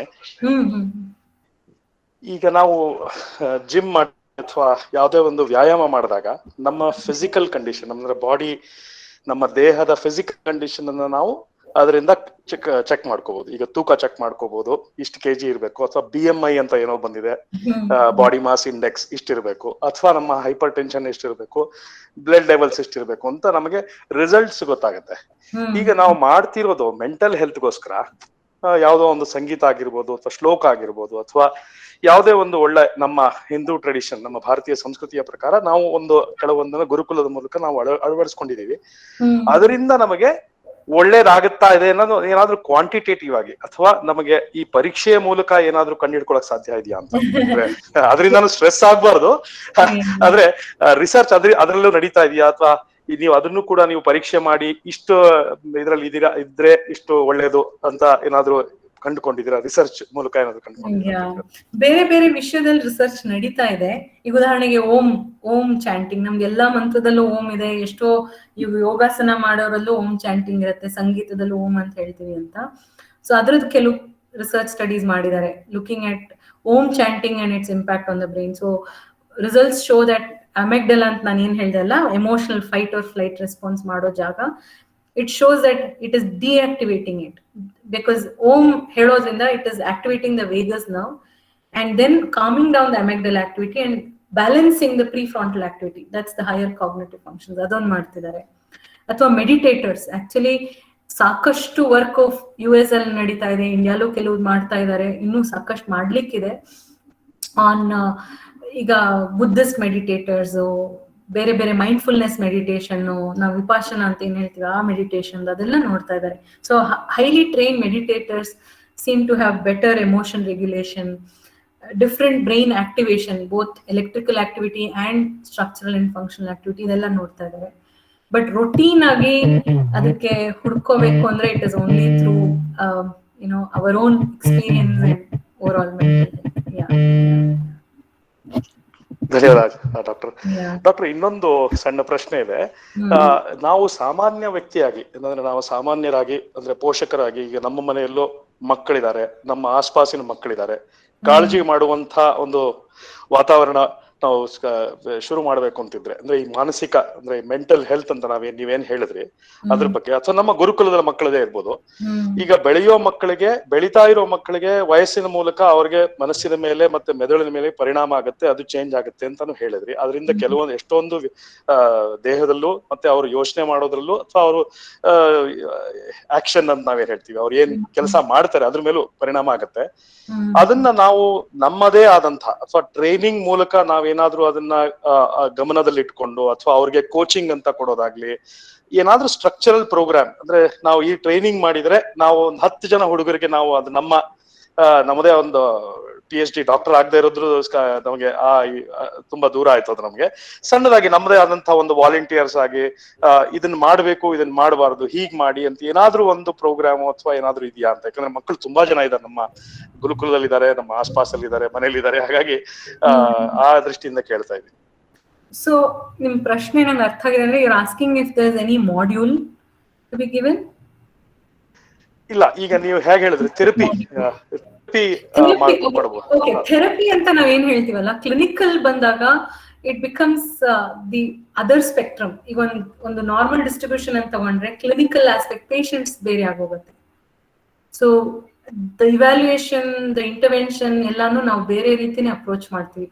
ಕ್ಲಿನಿಕಲ್ ಅಂದ ತಕ್ಷಣ ಅದು ಯಾವ ಕಾಯಿಲೆ, ಏನ್ ತರ ಇಂಪ್ಯಾಕ್ಟ್ ಆಗಿದೆ, ಏನ್ ತರ ನೆಗೆಟಿವ್ ಆಗಿ ಲಿಮಿಟೇಷನ್ಸ್ ಬಂದಿದೆ, ಅದಕ್ಕೆ ತಕ್ಕನಾಗಿ ಇವಾಗ ಕೊಡ್ತೀವಿ. ಇದು ಮಕ್ಕಳಲ್ಲಿ ಹೇಳ್ಬೇಕು ಅಂದ್ರೆ 4% ಮಕ್ಕಳಲ್ಲಿ, it's again a global percentage, language acquisition problem, ನಾವು ಡಿಸ್ಲೆಕ್ಸಿಯಾ ಅಂತ ಏನ್ ಹೇಳ್ತೀವಿ, ಲರ್ನಿಂಗ್ ಡಿಸಬಿಲಿಟಿ ಅಂತ ಇರುತ್ತೆ. ಸೊ ಅದನ್ನ ನಾವು ಇವ್ಯಾಲ್ಯೂಯೇಟ್ ಮಾಡಿ ಡಿಸ್ಲೆಕ್ಸಿಯಾ ಅಂದ್ರೆ ಹೇಗೆ, ಯಾವ ಆಸ್ಪೆಕ್ಟ್ ಅಲ್ಲಿ ಮಗುಗೆ ತೊಂದರೆ ಇದೆ, ಅದಕ್ಕೆ ತಕ್ಕನಾಗಿ ಇಂಟರ್ವೆನ್ಷನ್ ಕೊಡ್ತೀವಿ. ಈಗ I am trying to work on building music based intervention for children with dyslexia, or ಈಗ ನಮ್ ಶ್ಲೋಕಗಳನ್ನ ಹೇಳಿ ಹೇಗಾರ ಮಾಡ್ಬೋದಾ ಅಥವಾ ಅವ್ರಿಗೆ ಕಲ್ಸಕ್ ಪ್ರಯತ್ನ ಪಡ್ಬೋದಾ, ಇದು that comes under the clinical well. Normal typically developing children ನಾವು ಏನ್ ಹೇಳ್ತೀವಿ, ಜನರಲ್ ಆಗಿ give them enriched environment, give them multiple stimulation, give them ಅಂದ್ರೆ keeping in mind not to stress them out. Doctor ಹೇಳಿದ್ರು ಅಂದ್ಬಿಟ್ಟು ನಾವು ಎಲ್ಲಾನು ಒಂಥರ ಕಿಚಡಿ ತರ ಮಾಡಿ ಎಲ್ಲಾನು ಕೊಡು. ಒಂದ್ 2-3 ವಿಷಯದಲ್ಲಿ ಮಗುಗೆ ಒಂದು ಆಸಕ್ತಿ ಇದೆ ಅಂದ್ರೆ ಅದನ್ನ ಬೆಳೆಸೋದು ತುಂಬಾ ಮುಖ್ಯ. What I stress ultimately is, ನಾವು ಏನೇ ಆಕ್ಟಿವಿಟಿ ಮಾಡ್ಲಿ, 1-2 ಆಕ್ಟಿವಿಟಿ ಮಾಡ್ತೀವಿ ಅಂತ ಇಟ್ಕೊಳ್ಳೋಣ, ಬಟ್ ಅದರಲ್ಲಿ linking it all back to your mental health aspects is I think the key thing. There's nothing like one set module or set ಇದನ್ನ ಮಾಡಿ ಹಿಂಗೆ ಮಾಡಿ ಅಂತ. No, I don't think anybody can offer something like that. ಧನ್ಯವಾದ doctor. Vikram ಅನ್ನೋರು ಪ್ರಶ್ನೆ ಕೇಳ್ಬೋದು. ನಮಸ್ತೆ ಮೇಡಮ್. ನಮಸ್ತೆ ಮೇಡಮ್, ನೀವು ಹೇಳ್ದಂಗೆ ಅದು ಪಾಸಿಟಿವ್ ಸ್ಟ್ರೆಸ್ ವೆರಿ ಇಂಪಾರ್ಟೆಂಟ್ ಅಂತ ಹೇಳಿದ್ರು. ಸೊ ಪಾಸಿಟಿವ್ ಸ್ಟ್ರೆಸ್ ದಿಂದ ಅಂದ್ರೆ ಪಾಸಿಟಿವ್ ಸ್ಟ್ರೆಸ್ ದಿಂದ ನೆಗೆಟಿವ್ ಸ್ಟ್ರೆಸ್ ಕಡೆ ಹೋಗ್ತಾ ಇದೀವಿ ಅಂತ ಹೆಂಗ ಕಂಡ್ಕೊಳ್ಳೋದು, ಮತ್ತೆ ಅದನ್ನ ಕಂಟ್ರೋಲ್ ಬ್ಯಾಕ್ ಮಾಡೋದು? ಅದು ಒಳ್ಳೆ ಪ್ರಶ್ನೆ ಸರ್. ಹೇಗ್ ಗೊತ್ತಾಗತ್ತೆ ಅಂದ್ರೆ ನಿಮ್ಗೆ ಅದನ್ನ ತಡ್ಕೊಳ್ಳೋ ಶಕ್ತಿ ಆಗ್ತಾ ಇದೆಯಾ, ನಿಮ್ಗೆ ಇಸ್ ಇಟ್ ಓವರ್ವೆಲ್ಮಿಂಗ್, ನನ್ಗಿದು ಆಗ್ತಾ ಇಲ್ಲ ಅಂತ. ಈಗ ನಂಗೆ ಒಂದ್ ಸಣ್ಣ ಉದಾಹರಣೆ ಕೊಡ್ತೀನಿ. ಈಗ ನಾನ್ ಮ್ಯೂಸಿಕ್ ಮಾಡ್ತೀನಿ, ನನ್ ಆಫೀಸ್ಗೆ ಹೋಗಿ ಬರ್ತೀನಿ, ಬಟ್ ಕೆಲವೊಮ್ಮೆ ಏನಾಗತ್ತೆ, ನನ್ಗೆ ಯಾವ್ದೋ ಒಂದು ಸಂಗೀತದ ಎಕ್ಸಾಮ್ ಬರ್ತಾ ಇದೆ ಅಥವಾ ನಂಗೆ ಒಂದು ಪರ್ಫಾರ್ಮೆನ್ಸ್ ಬರ್ತಾ ಇದೆ ಅಂದ್ರೆ I tell myself I don't have to get anxious. ಯಾಕಂದ್ರೆ ನಾನು ಅದನ್ನ ಖುಷಿಗೆ ಮಾಡ್ತಾ ಇದ್ದೀನಿ, ನನ್ನ ಒಂದು ಆತ್ಮ ಖುಷಿಗೆ ಮಾಡ್ತಾ ಇದ್ದೀನಿ. ಮೊನ್ನೆ ಲಾಸ್ಟ್ ಟೈಮ್ಗಿಂತ ಈ ಸಲ ನಾನು ಸ್ವಲ್ಪನಾದ್ರೂ ಬೆಟರ್ ಮಾಡಿದ್ನ ಅಂತ ಹಾಗೆ ನೋಡ್ಕೋತೀನಿ ಹೊರತು ಎತ್ಕೋತಾನೆ ನಾನು ಹೈಯರ್ ಪ್ರೊಫೆಷನಲ್ ಮ್ಯೂಸಿಷಿಯನ್ ಲೆವೆಲ್ಗೆ ಹೊಟ್ಟೋಗ್ತೀನಿ ಅಂತ ನಾನು ಏನ್ ಗೋಲ್ ಸೆಟ್ ಮಾಡಿದೀನಲ್ಲ, that determines how much stress I can take. So you have to reevaluate your goal. That's one key thing. Second, observe if you're feeling overwhelmed. ನಾನು ಏನೇನು ಸಿಂಪ್ಟಮ್ಸ್ ಹೇಳಿದೆ ಅಲ್ಲ, it could be behavioural symptoms, it could be physiological symptoms, it could be your emotional symptoms. Is it affecting that ಅಂತ ನೀವು evaluate ಮಾಡ್ಕೊಳ್ಬೇಕು. ಉದಾಹರಣೆಗೆ ನಿಮ್ ಕೆಲಸದಲ್ಲಿ ನಿಮ್ಗೆ ಯಾವ್ದೋ ಒಂದು ಪ್ರಾಜೆಕ್ಟ್ ಇದೆ, ನೀವು ಕೆಲಸ ಮಾಡ್ತಾ ಇದ್ದೀರಾ, ನಿಮ್ ಬಾಸ್ ಹೇಳ್ತಾರೆ ಇದನ್ನ ಹೀಗೆ ಮಾಡ್ಬೇಕು ಅಂತ ಹೇಳ್ಬಿಡ್ತಾರೆ. ತುಂಬಾ ಒಂಥರ overly if you aim for something beyond your resources, beyond your skill sets, and if you think it's not matching that skill set, then you can experience stress. So ನೀವು ಯಾವ ಕಾರಣದಿಂದ ಅದು ಪುಷ್ ಆಗ್ತಾ ಇದೆ ಅಂತ ನೀವು ಅಬ್ಸರ್ವ್ ಮಾಡ್ಕೋಬೇಕು. ಹೇಗೆ, how do you bring it back? Again reevaluating your goal, that's important. Connecting it to the goal is important. ಧನ್ಯವಾದ ಡಾಕ್ಟರ್. ಇನ್ನು 2 ಪ್ರಶ್ನೆ ತಗೊಳ್ತೀವಿ, ನಿಮ್ಗೆ ಸಮಯ ತುಂಬಾ ಜಾಸ್ತಿ ತಗೊಂಡಿದೀವಿ. ಪವನ್ ಅವರು ಮುಂದಿನ ಪ್ರಶ್ನೆ ಕೇಳ್ಬೋದು, ಅದಾದ್ಮೇಲೆ ಉಲ್ಲಾಸ್ ಅವರು ಕೇಳಿ ಇದನ್ನ ಆಚಾರ ಮುಗಿಸ್ಬೇಕು ಅಂತ ವಿನಂತಿ ಮಾಡ್ಕೊಂಡು. ನಮಸ್ಕಾರ. Thank you. ನಮಸ್ಕಾರ ಡಾಕ್ಟರ್. ಸೊ ತುಂಬಾ ಪೇಷನ್ಸ್ ಇಂದ ಎಕ್ಸ್ಪ್ಲೈನ್ ಮಾಡ್ತಾ ಇದ್ದೀರಾ, ದಟ್ಸ್ ಗ್ರೇಟ್. ನನ್ನ ಪ್ರಶ್ನೆ, ಈಗಿನ ಚಿಕ್ಕ ಮಕ್ಕಳಲ್ಲಿ, ಈಗ ನಾವು ಚಿಕ್ಕವರಿದ್ದಾಗ ಕಂಪೇರ್ ಮಾಡಿದ್ರೆ, ಸೊ ಈಗಿನ ಮಕ್ಕಳಲ್ಲಿ ಸ್ಟ್ರಿಕ್ಟ್ನೆಸ್ ತುಂಬಾ ಕಡಿಮೆ ಆಗಿದೆ. ಅಂದ್ರೆ ಶಿಕ್ಷೆ ಯಾರು ಕೊಡಲ್ಲ. So there is lot of pampering. ಅವ್ರು ಏನ್ ಕೇಳ್ತಾರೆ ಅದನ್ನ ನಾವು ಕೊಡಿಸ್ಬಿಡ್ತೀವಿ. ಸೊ ಇದನ್ನ ಬ್ಯಾಲೆನ್ಸ್ ಹೆಂಗ್ ಮಾಡೋದು? ತುಂಬಾ ಪ್ಯಾಂಪರಿಂಗ್ ಮಾಡಿದ್ರೆ ಅವ್ರ ಬಿಹೇವಿಯರಲ್ ಚೇಂಜಸ್ ಹೆಂಗ್ ಆಗುತ್ತೆ? How to balance that? How to balance is how you change your parenting style. That's the key thing. So ನಿಮ್ಗೆ ಗೊತ್ತಾಗತ್ತೆ, ನಾನು ತುಂಬಾ ಪ್ಯಾಂಪರ್ ಮಾಡ್ತಾ ಇದೀನಿ ಅಂದ್ರೆ ಗೋಲ್ ಸೆಟ್ಟಿಂಗ್, ಲಿಮಿಟ್ ಸೆಟ್ಟಿಂಗ್ ಅಂತೀವಿ. ಲಿಮಿಟ್ ಸೆಟ್ಟಿಂಗ್ ಅಂದ್ರೆ ನೀನ್ ಇದನ್ನ ಮಾಡಿದ್ರೆ ಹೀಗ್ ಸಿಗತ್ತೆ, ಹೀಗ್ ಮಾಡಿದ್ರೆ ಇದಾಗತ್ತೆ. ಕಾನ್ಸಿಕ್ವೆನ್ಸಸ್ ಆಫ್ ದೇರ್ ಬಿಹೇವಿಯರ್, ಮಕ್ಳಿಗೆ ಅವ್ರ ಮಾಡಿರೋ ಬಿಹೇವಿಯರ್ಗೆ ಅದರ ಕಾನ್ಸಿಕ್ವೆನ್ಸ್ ಏನಂತ ತಿಳಿಸ್ತಾ ಹೋಗ್ಬೇಕು. ಇವನ್ ಸಣ್ಣ ಮಕ್ಳು, 2 ವರ್ಷ 3 ವರ್ಷ ಮಕ್ಳಿಗೂ ನಾವು ತಿಳಿಸ್ಕೊಡ್ತೀವಿ, ನೀನ್ ಹೀಗೆ ಹಠ ಹಿಡಿದ್ರೆ ನಿಂಗೆ ಅದ್ ಸಿಗಲ್ಲ. ಇನ್ನೊಂದು, ಮಕ್ಳು ಹೇಗೆ ಹಠ ಕಲಿತಾರೆ ಅನ್ನೋದು important. Basically if we don't pay attention to them, ಸಣ್ಣ ಮಕ್ಳು ಅಳ್ತಾರೆ, ಅವಾಗ ನಾವು ಅದಕ್ಕೆ ಏನು ಭಾವ ಕೊಡಲ್ಲ, ಬೆಲೆ ಕೊಡಲ್ಲ. ಕಿರ್ಚ್ತಾರೆ, ಅವಾಗ್ಲೂ ಭಾವ ಕೊಡಲ್ಲ, ಬೆಲೆ ಕೊಡಲ್ಲ. ಇನ್ನೂ ತಿರ್ಗಾ ರಂಪ ಮಾಡಿದಾಗ ಅಯ್ಯೋ ಅತ್ಲಾಗ ಕೊಟ್ಬಿಡೋಣ, ಅತ್ಲಾಗಿ ರಂಪ ಮಾಡ್ತಾರೆ ಕೊಟ್ಬಿಡೋಣ, ನಮ್ ಸಮಾಧಾನ ಆಗತ್ತೆ ಮನ್ಸಿಗೆ ಅಂತ ಮಾಡ್ತೀವಿ. ಬಟ್ ಮಗು ಪರ್ಸ್ಪೆಕ್ಟಿವ್ ಇಂದ ಏನು, ನಾನ್ ರಂಪ ಮಾಡಿದ್ರೆ ನಾನ್ ಕೇಳಿದ್ ಸಿಗತ್ತೆ. Children learn through their experience. They are very smart. So ನಿಮ್ಗೆ ಅದು ನಿಮ್ಗೆ ಅನ್ಸತ್ತೆ ಇದು ಲಿಮಿಟ್ ಸೆಟ್ಟಿಂಗ್, ಈ ಬಿಹೇವಿಯರ್ ನಾನು ಕೊಡಲ್ಲ ಅಂದ್ರೆ, no matter what the child does, you should not give in to it. ಅದು ಒಂದು. ಎರಡನೇದು, always get down to the child's level to make them understand. ನಾ ಹೇಳ್ನಲ್ಲ, ದೊಡ್ಡವ್ರ ತರ ಮಕ್ಳು ಅರ್ಥ ಮಾಡ್ಕೊಂಡ್ಬಿಡ್ಬೇಕು ಅಂತ ಕೆಲವು ಪೇರೆಂಟ್ಸ್ ಮಾಡ್ತಾರೆ. ಇನ್ನೂ ಅರ್ಥ ಆಗಲ್ಲ, ಇನ್ನೂ ಹೇಳಿದ ಅರ್ಥ, ಅದು that also is wrong. Because ನಾನು ಅದನ್ನೇ ಎಕ್ಸ್ಪ್ಲೈನ್ ಮಾಡಿದ್ದು ನನ್ನ ಸ್ಲೈಡ್ಸ್ ಅಲ್ಲಿ ಮುಂಚೆ ನಾನು ಟಾಕ್ ಕೊಟ್ಟಾಗ, that developing brain, adolescent brain can't reason, can't logically think like adults. We expect them to do it. Over time they learn, over through experience they learn. So ಮಕ್ಕಳಿಗೆ ಪ್ರೀತಿಯಿಂದ, ಸಮಾಧಾನದ ಮುಂಚೆಯಿಂದಾನೇ ಅವ್ರಿಗೆ ಪ್ರೀತಿಯಿಂದ ಹೇಳಿ ಸಮಾಧಾನ ಮಾಡಿದ್ರೆ, it's not pampering. Pampering is not equivalent to ಶಾಂತಿಯಿಂದ, ಸಮಾಧಾನದಿಂದ ಹೇಳೋದು ಬೇರೆ. ಮೂರನೇದು, ನಾವ್ ಹೇಗ್ ನಡ್ಕೋತೀವಿ ಮಕ್ಕಳ ಮುಂದೆ, ಅದು important. So if we show them, if we are the role model, how we behave, I think they pick it up. I hope I've given it like in a small just response for your question. Yes ma'am, thank you. ಈಗ ಕೊನೆ ಪ್ರಶ್ನೆ Vidyashree, okay, Ullas ಅವರು ಕೇಳ್ಬೋದು. ಆಮೇಲೆ ಈ particular ಅಂದ್ರೆ ಈ ಪೂರ್ತಿಯಾದ ಉಪನ್ಯಾಸ ಯೂಟ್ಯೂಬ್ ನಮ್ಮ ವಿಶ್ವಪಾವನ ಗುರುಕುಲದಲ್ಲಿ ಇರುತ್ತೆ, ರೆಕಾರ್ಡೆಡ್ ಇರುತ್ತೆ. ಅದನ್ನ ನೀವು ಕೇಳಿ, ಅದರಲ್ಲೇ ನಿಮ್ಗೆ ಏನಾದ್ರು ಪ್ರಶ್ನೆ ಬಂದ್ರೆ ಅಲ್ಲಿ ಕಾಮೆಂಟ್ ಸೆಕ್ಷನ್ ಅಲ್ಲಿ ಹಾಕಿದ್ರೆ ನಾವು ಡಾಕ್ಟರ್ ಮೂಲಕ ಮತ್ತೆ ಅವರನ್ನ ಕನೆಕ್ಟ್ ಮಾಡಿ ನಿಮ್ಗೆ ಆನ್ಸರ್ನ ಅಥವಾ ಉತ್ತರಗಳನ್ನ ನಾವು ನಿಮ್ಗೆ ಕೊಡಿಸ್ತೀವಿ. ಕೇಳಿ. ನಮಸ್ಕಾರ ಮೇಡಮ್. ನನ್ನ ಪ್ರಶ್ನೆಗೆ ಆಲ್ರೆಡಿ ಒಂದು 60% ಆಲ್ರೆಡಿ ಆನ್ಸರ್ ಕೊಟ್ಟಾಯ್ತು. ಲಾಸ್ಟ್ ಪವನ್ ಕ್ವಶನ್ ಅಲ್ಲೇ ಕನೆಕ್ಟೆಡ್ ಇದೆ. ನನ್ನ ಪ್ರಶ್ನೆ ಅಂದ್ರೆ, what is the parents role in order to just give the good mental health to our kids? So that's what my question. You already answered 50-60% of that. So is there any tips, or because we can't force the kids to like go in a particular directions, or like we cannot force them, or either we cannot leave them also.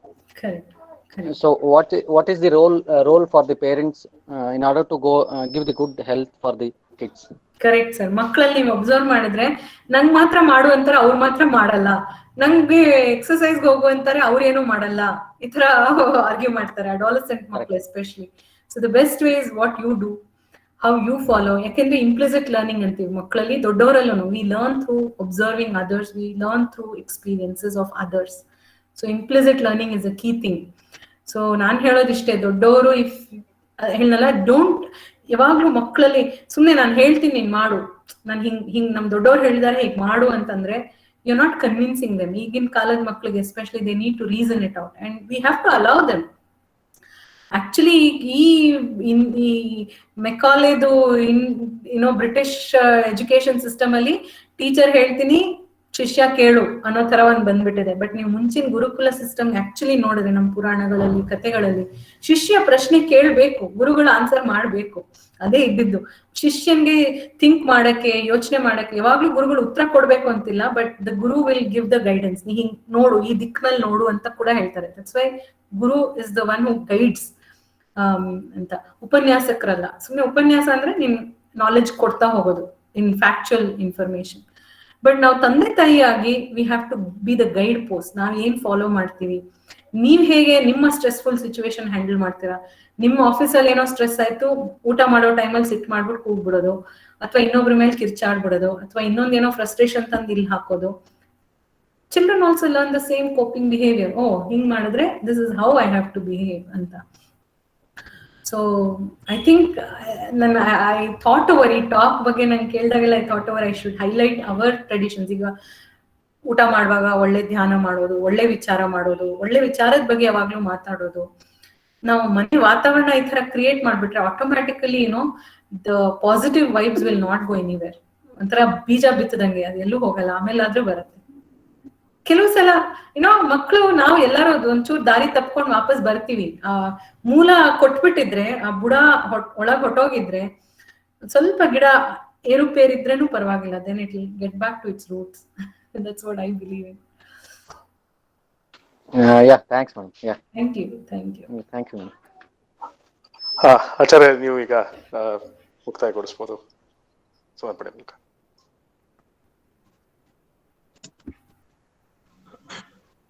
Shri ಗುರುಭ್ಯೋ ನಮಃ. ಇಲ್ಲಿ ತನಕ doctor Shantala Hegde ಅವರು ಬಹಳ ಸಹನೆಯಿಂದ ಅನೇಕ ವಿಚಾರಗಳನ್ನ ನಮಗೆಲ್ಲ ತಿಳಿಸ್ಕೊಟ್ರು. ಇದು ನಾವು ತುಂಬಾ ಸರಳವಾಗಿ, ತುಂಬಾ ಕಠಿಣವಾದಂತಹ ವಿಚಾರಗಳನ್ನ ಅಲ್ಪ ಸಮಯದಲ್ಲಿ ನಾವು ತಿಳ್ಕೊಂಡಿದೀವಿ. ಆದ್ರೆ ಅವರಿಷ್ಟು ಸರಳವಾಗಿ ನಮಗಿಷ್ಟೆಲ್ಲ ವಿಚಾರ ಕೊಟ್ಟಿದ್ದಾರೆ ಅಂತಂದ್ರೆ ಅದರ ಹಿಂದೆ ಅನೇಕ ವರ್ಷಗಳ ಪರಿಶ್ರಮ ಅವ್ರದ್ದು ಇರುತ್ತೆ. ಹಾಗಾಗಿ ನಾವು ತುಂಬಾ ತಿಳಿದುಕೊಂಡವರನ್ನ ಯಾಕೆ ನಾವು ಅವರ ಹತ್ತಿರದಲ್ಲಿದ್ದು ಅನೇಕ ವಿಚಾರಗಳನ್ನು ಕೇಳ್ಕೊಳ್ಬೇಕು ಅಂದ್ರೆ ಇದೇ ಕಾರಣಕ್ಕೆ. ನಾವೇ ಪ್ರತಿಯೊಂದು ಕ್ಷೇತ್ರದಲ್ಲೂ ಪರಿಶ್ರಮ ಪಡ್ಲಿಕ್ಕೆ ಸಾಧ್ಯ ಆಗೋದಿಲ್ಲ. ಹಾಗಾಗಿ ಯಾರು ಯಾವ ಕ್ಷೇತ್ರದಲ್ಲಿ ಒಳ್ಳೆ ಪರಿಶ್ರಮ ಪಟ್ಟಿರ್ತಾರೋ ಅವರಿಂದ ನಾವು ಕೇಳಿ ತಿಳ್ಕೊಳ್ಬೇಕಾಗತ್ತೆ. ಅದು ನಮಗೆ ತುಂಬಾ ಅನುಭವ ವೇದ್ಯ ಆಯ್ತು ಇವತ್ತಿಗೆ. ಯಾಕೆಂದ್ರೆ ಅವರ ಸಂಶೋಧನೆಯ ಅನೇಕ ವಿಚಾರಗಳನ್ನ, ಅದರ ಸಾರವನ್ನ ನಮ್ಮ ಮುಂದೆ ಇವತ್ತು ಇಟ್ರು. ನಮಗೆ ಅನೇಕ ಹೊಸ ಹೊಸ ವಿಚಾರಗಳನ್ನ ತಿಳಿಸ್ಕೊಟ್ಟಿದ್ದಾರೆ. ಮತ್ತು ಡಾಕ್ಟರ್ ಅವರು ಅನೇಕ ವಿಚಾರ ಅವ್ರು ಹೇಳ್ತಾ ಹೇಗೆ ನಮ್ಮ ಸನಾತನ ಧರ್ಮ ಇದೇ ವಿಚಾರಗಳನ್ನ ಹಿಂದೆ ತಿಳಿಸ್ಕೊಟ್ಟಿತ್ತು ಅಂತ ಅವರು ತುಂಬಾ ಚೆನ್ನಾಗಿ ನಿರೂಪಣೆ ಮಾಡ್ತಾ ಹೋದ್ರು. ಜೊತೆಗೆ ಅವ್ರು ಅದನ್ನ ಹೇಳ್ತಾ ಇದ್ದಾಗ ನನಗೆ ಎಷ್ಟೊಂದು ಪೌರಾಣಿಕ ಘಟನೆಗಳು ಅದೇ ನೆನಪಿಗೆ ಬರ್ತಾ ಇತ್ತು. ಕೆಲವು ಸ್ಮೃತಿಗ ಶ್ಲೋಕಗಳು ನೆನಪಿಗೆ ಬರ್ತಾ ಇತ್ತು. ಭಗವದ್ಗೀತೆಯ ದುಃಖೇಶ್ವನುದ್ವಿಗ್ನವನ ಇತ್ಯಾದಿ ಶ್ಲೋಕಗಳು ನೆನಪಿಗೆ ಬರ್ತಾ ಇತ್ತು. ಅದನ್ನೆಲ್ಲ ನಮಗೆ ಅದನ್ನ ನೆನಪಿಗೆ ಬರ್ತಾ ತುಂಬಾ ಎಷ್ಟು ಚೆನ್ನಾಗಿತ್ತು ನಮ್ಮ ಸನಾತನ ಸಂಸ್ಕೃತಿ, ಯಾಕೆ ನಾವು ಈ ತರ ಎಲ್ಲ ಬಿಡ್ತಾ ಹೋಗ್ತಾ ಇದೀವಿ ಅಂತ ಹೇಳಿ ಅದು ಕೂಡ ನನಗೆ ಮನದಟ್ಟಾಯ್ತು. ಹೀಗೆ ಇಂತಹ ತುಂಬಾ ಸಂಕೀರ್ಣವಾಗಿರುವಂತಹ ಕೇವಲ ವಿಜ್ಞಾನ ಲೋಕದಲ್ಲಿ ಸಾಧನೆ ಮಾಡಿದವ್ರಿಗೆ ಮಾತ್ರ ಅರ್ಥ ಆಗಬಹುದಾದಂತಹ ವಿಚಾರಗಳನ್ನು, ಅದರ ಬಗ್ಗೆ ಹೆಚ್ಚು ನಾವೇನು ತಿಳಿದೇ ಇದ್ರೂ ಕೂಡ ನಮ್ಮಂತವರಿಗೂ ತಿಳಿಯುವಂತೆ ಅತ್ಯಂತ ಸರಳ ಶೈಲಿಯಲ್ಲಿ ನಮಗೆ ಡಾಕ್ಟರ್ ಶಾಂತಲಾ ಹೆಗಡೆ ಅವರು ತಿಳಿಸ್ಕೊಟ್ಟಿದ್ದಾರೆ. ಅವರಿಗೆ ತಮ್ಮೆಲ್ಲರ ಪರವಾಗಿ, ನಮ್ಮ ಗುರುಕುಲದ ಪರವಾಗಿ ಬಹಳ ಕೃತಜ್ಞತೆಗಳನ್ನ, ಧನ್ಯವಾದಗಳನ್ನ ನಾನು ಸಮರ್ಪಣೆ ಮಾಡ್ತಾ ಇದ್ದೀನಿ. ಮತ್ತು ಕೊನೆಯಲ್ಲಿ ತುಂಬಾ ಸಹನೆಯಿಂದ, ಸಮಯ ಮೀರಿದ್ರೂ ಕೂಡ ತುಂಬಾ ಸಹನೆಯಿಂದ ಎಲ್ಲರ ಪ್ರಶ್ನೆಗಳಿಗೆ ತಾವು ಉತ್ತರ ಕೊಟ್ರಿ. ನಾವೆಲ್ಲರೂ ಕೂಡ ತಮಗೆ ಕೃತಜ್ಞರಾಗಿದ್ದೀವಿ. ಹಾಗೆ ಇದರ ಜೊತೆಗೇನೆ ಆನಂದ್ ದೇಶಪಾಂಡೆ ಅವರು ಕೂಡ ಈ ಒಂದು ವಿದ್ಯಾಪ್ರಸಾರಣ ಮಾಲಿಕೆಯ ಪ್ರತಿಯೊಂದು ಕಂತುಗಳಲ್ಲೂ ಕೂಡ ಅನೇಕ ರೀತಿಯಲ್ಲಿ ಸಹಾಯ ಮಾಡ್ತಾ ಇದ್ದಾರೆ. ನಮಗೆ ಡಾಕ್ಟರ್ ಶಾಂತಲಾ ಹೆಗಡೆ ಅವರ ಪರಿಚಯ ಮತ್ತು ಈ ಕಾರ್ಯಕ್ರಮದ ಆಯೋಜನೆ ಇದೆಲ್ಲದಕ್ಕೂ ಕೂಡ ಪ್ರಮುಖವಾಗಿ ದೇಶಪಾಂಡೆ ಅವರೇ ಕಾರಣ ಆಗಿದ್ದಾರೆ. ಅವ್ರಿಗೂ ಕೂಡ ತಮ್ಮೆಲ್ಲರ ಪರವಾಗಿ ಕೃತಜ್ಞತೆಗಳನ್ನು ನಾನು ಸಮರ್ಪಿಸ್ತೇನೆ. ಮತ್ತು ಯಾರ್ಯಾರು ಶ್ರೋತೃಗಳು ಇಲ್ಲಿ ಬಂದಿದ್ದೀರಿ ಅವರೆಲ್ಲರಿಗೂ ಕೂಡ ನಾನು ಕೃತಜ್ಞತೆಗಳನ್ನ ಧನ್ಯವಾದಗಳನ್ನ ಸಮರ್ಪಣೆ ಮಾಡ್ತಾ ಇದ್ದೇನೆ. ಇಲ್ಲಿಗೆ ಈ ಕಾರ್ಯಕ್ರಮವನ್ನ ಮುಕ್ತಾಯಗೊಳಿಸ್ತಾ ಇದ್ದೀವಿ. ಎಲ್ಲರಿಗೂ ಕೂಡ ಧನ್ಯವಾದ.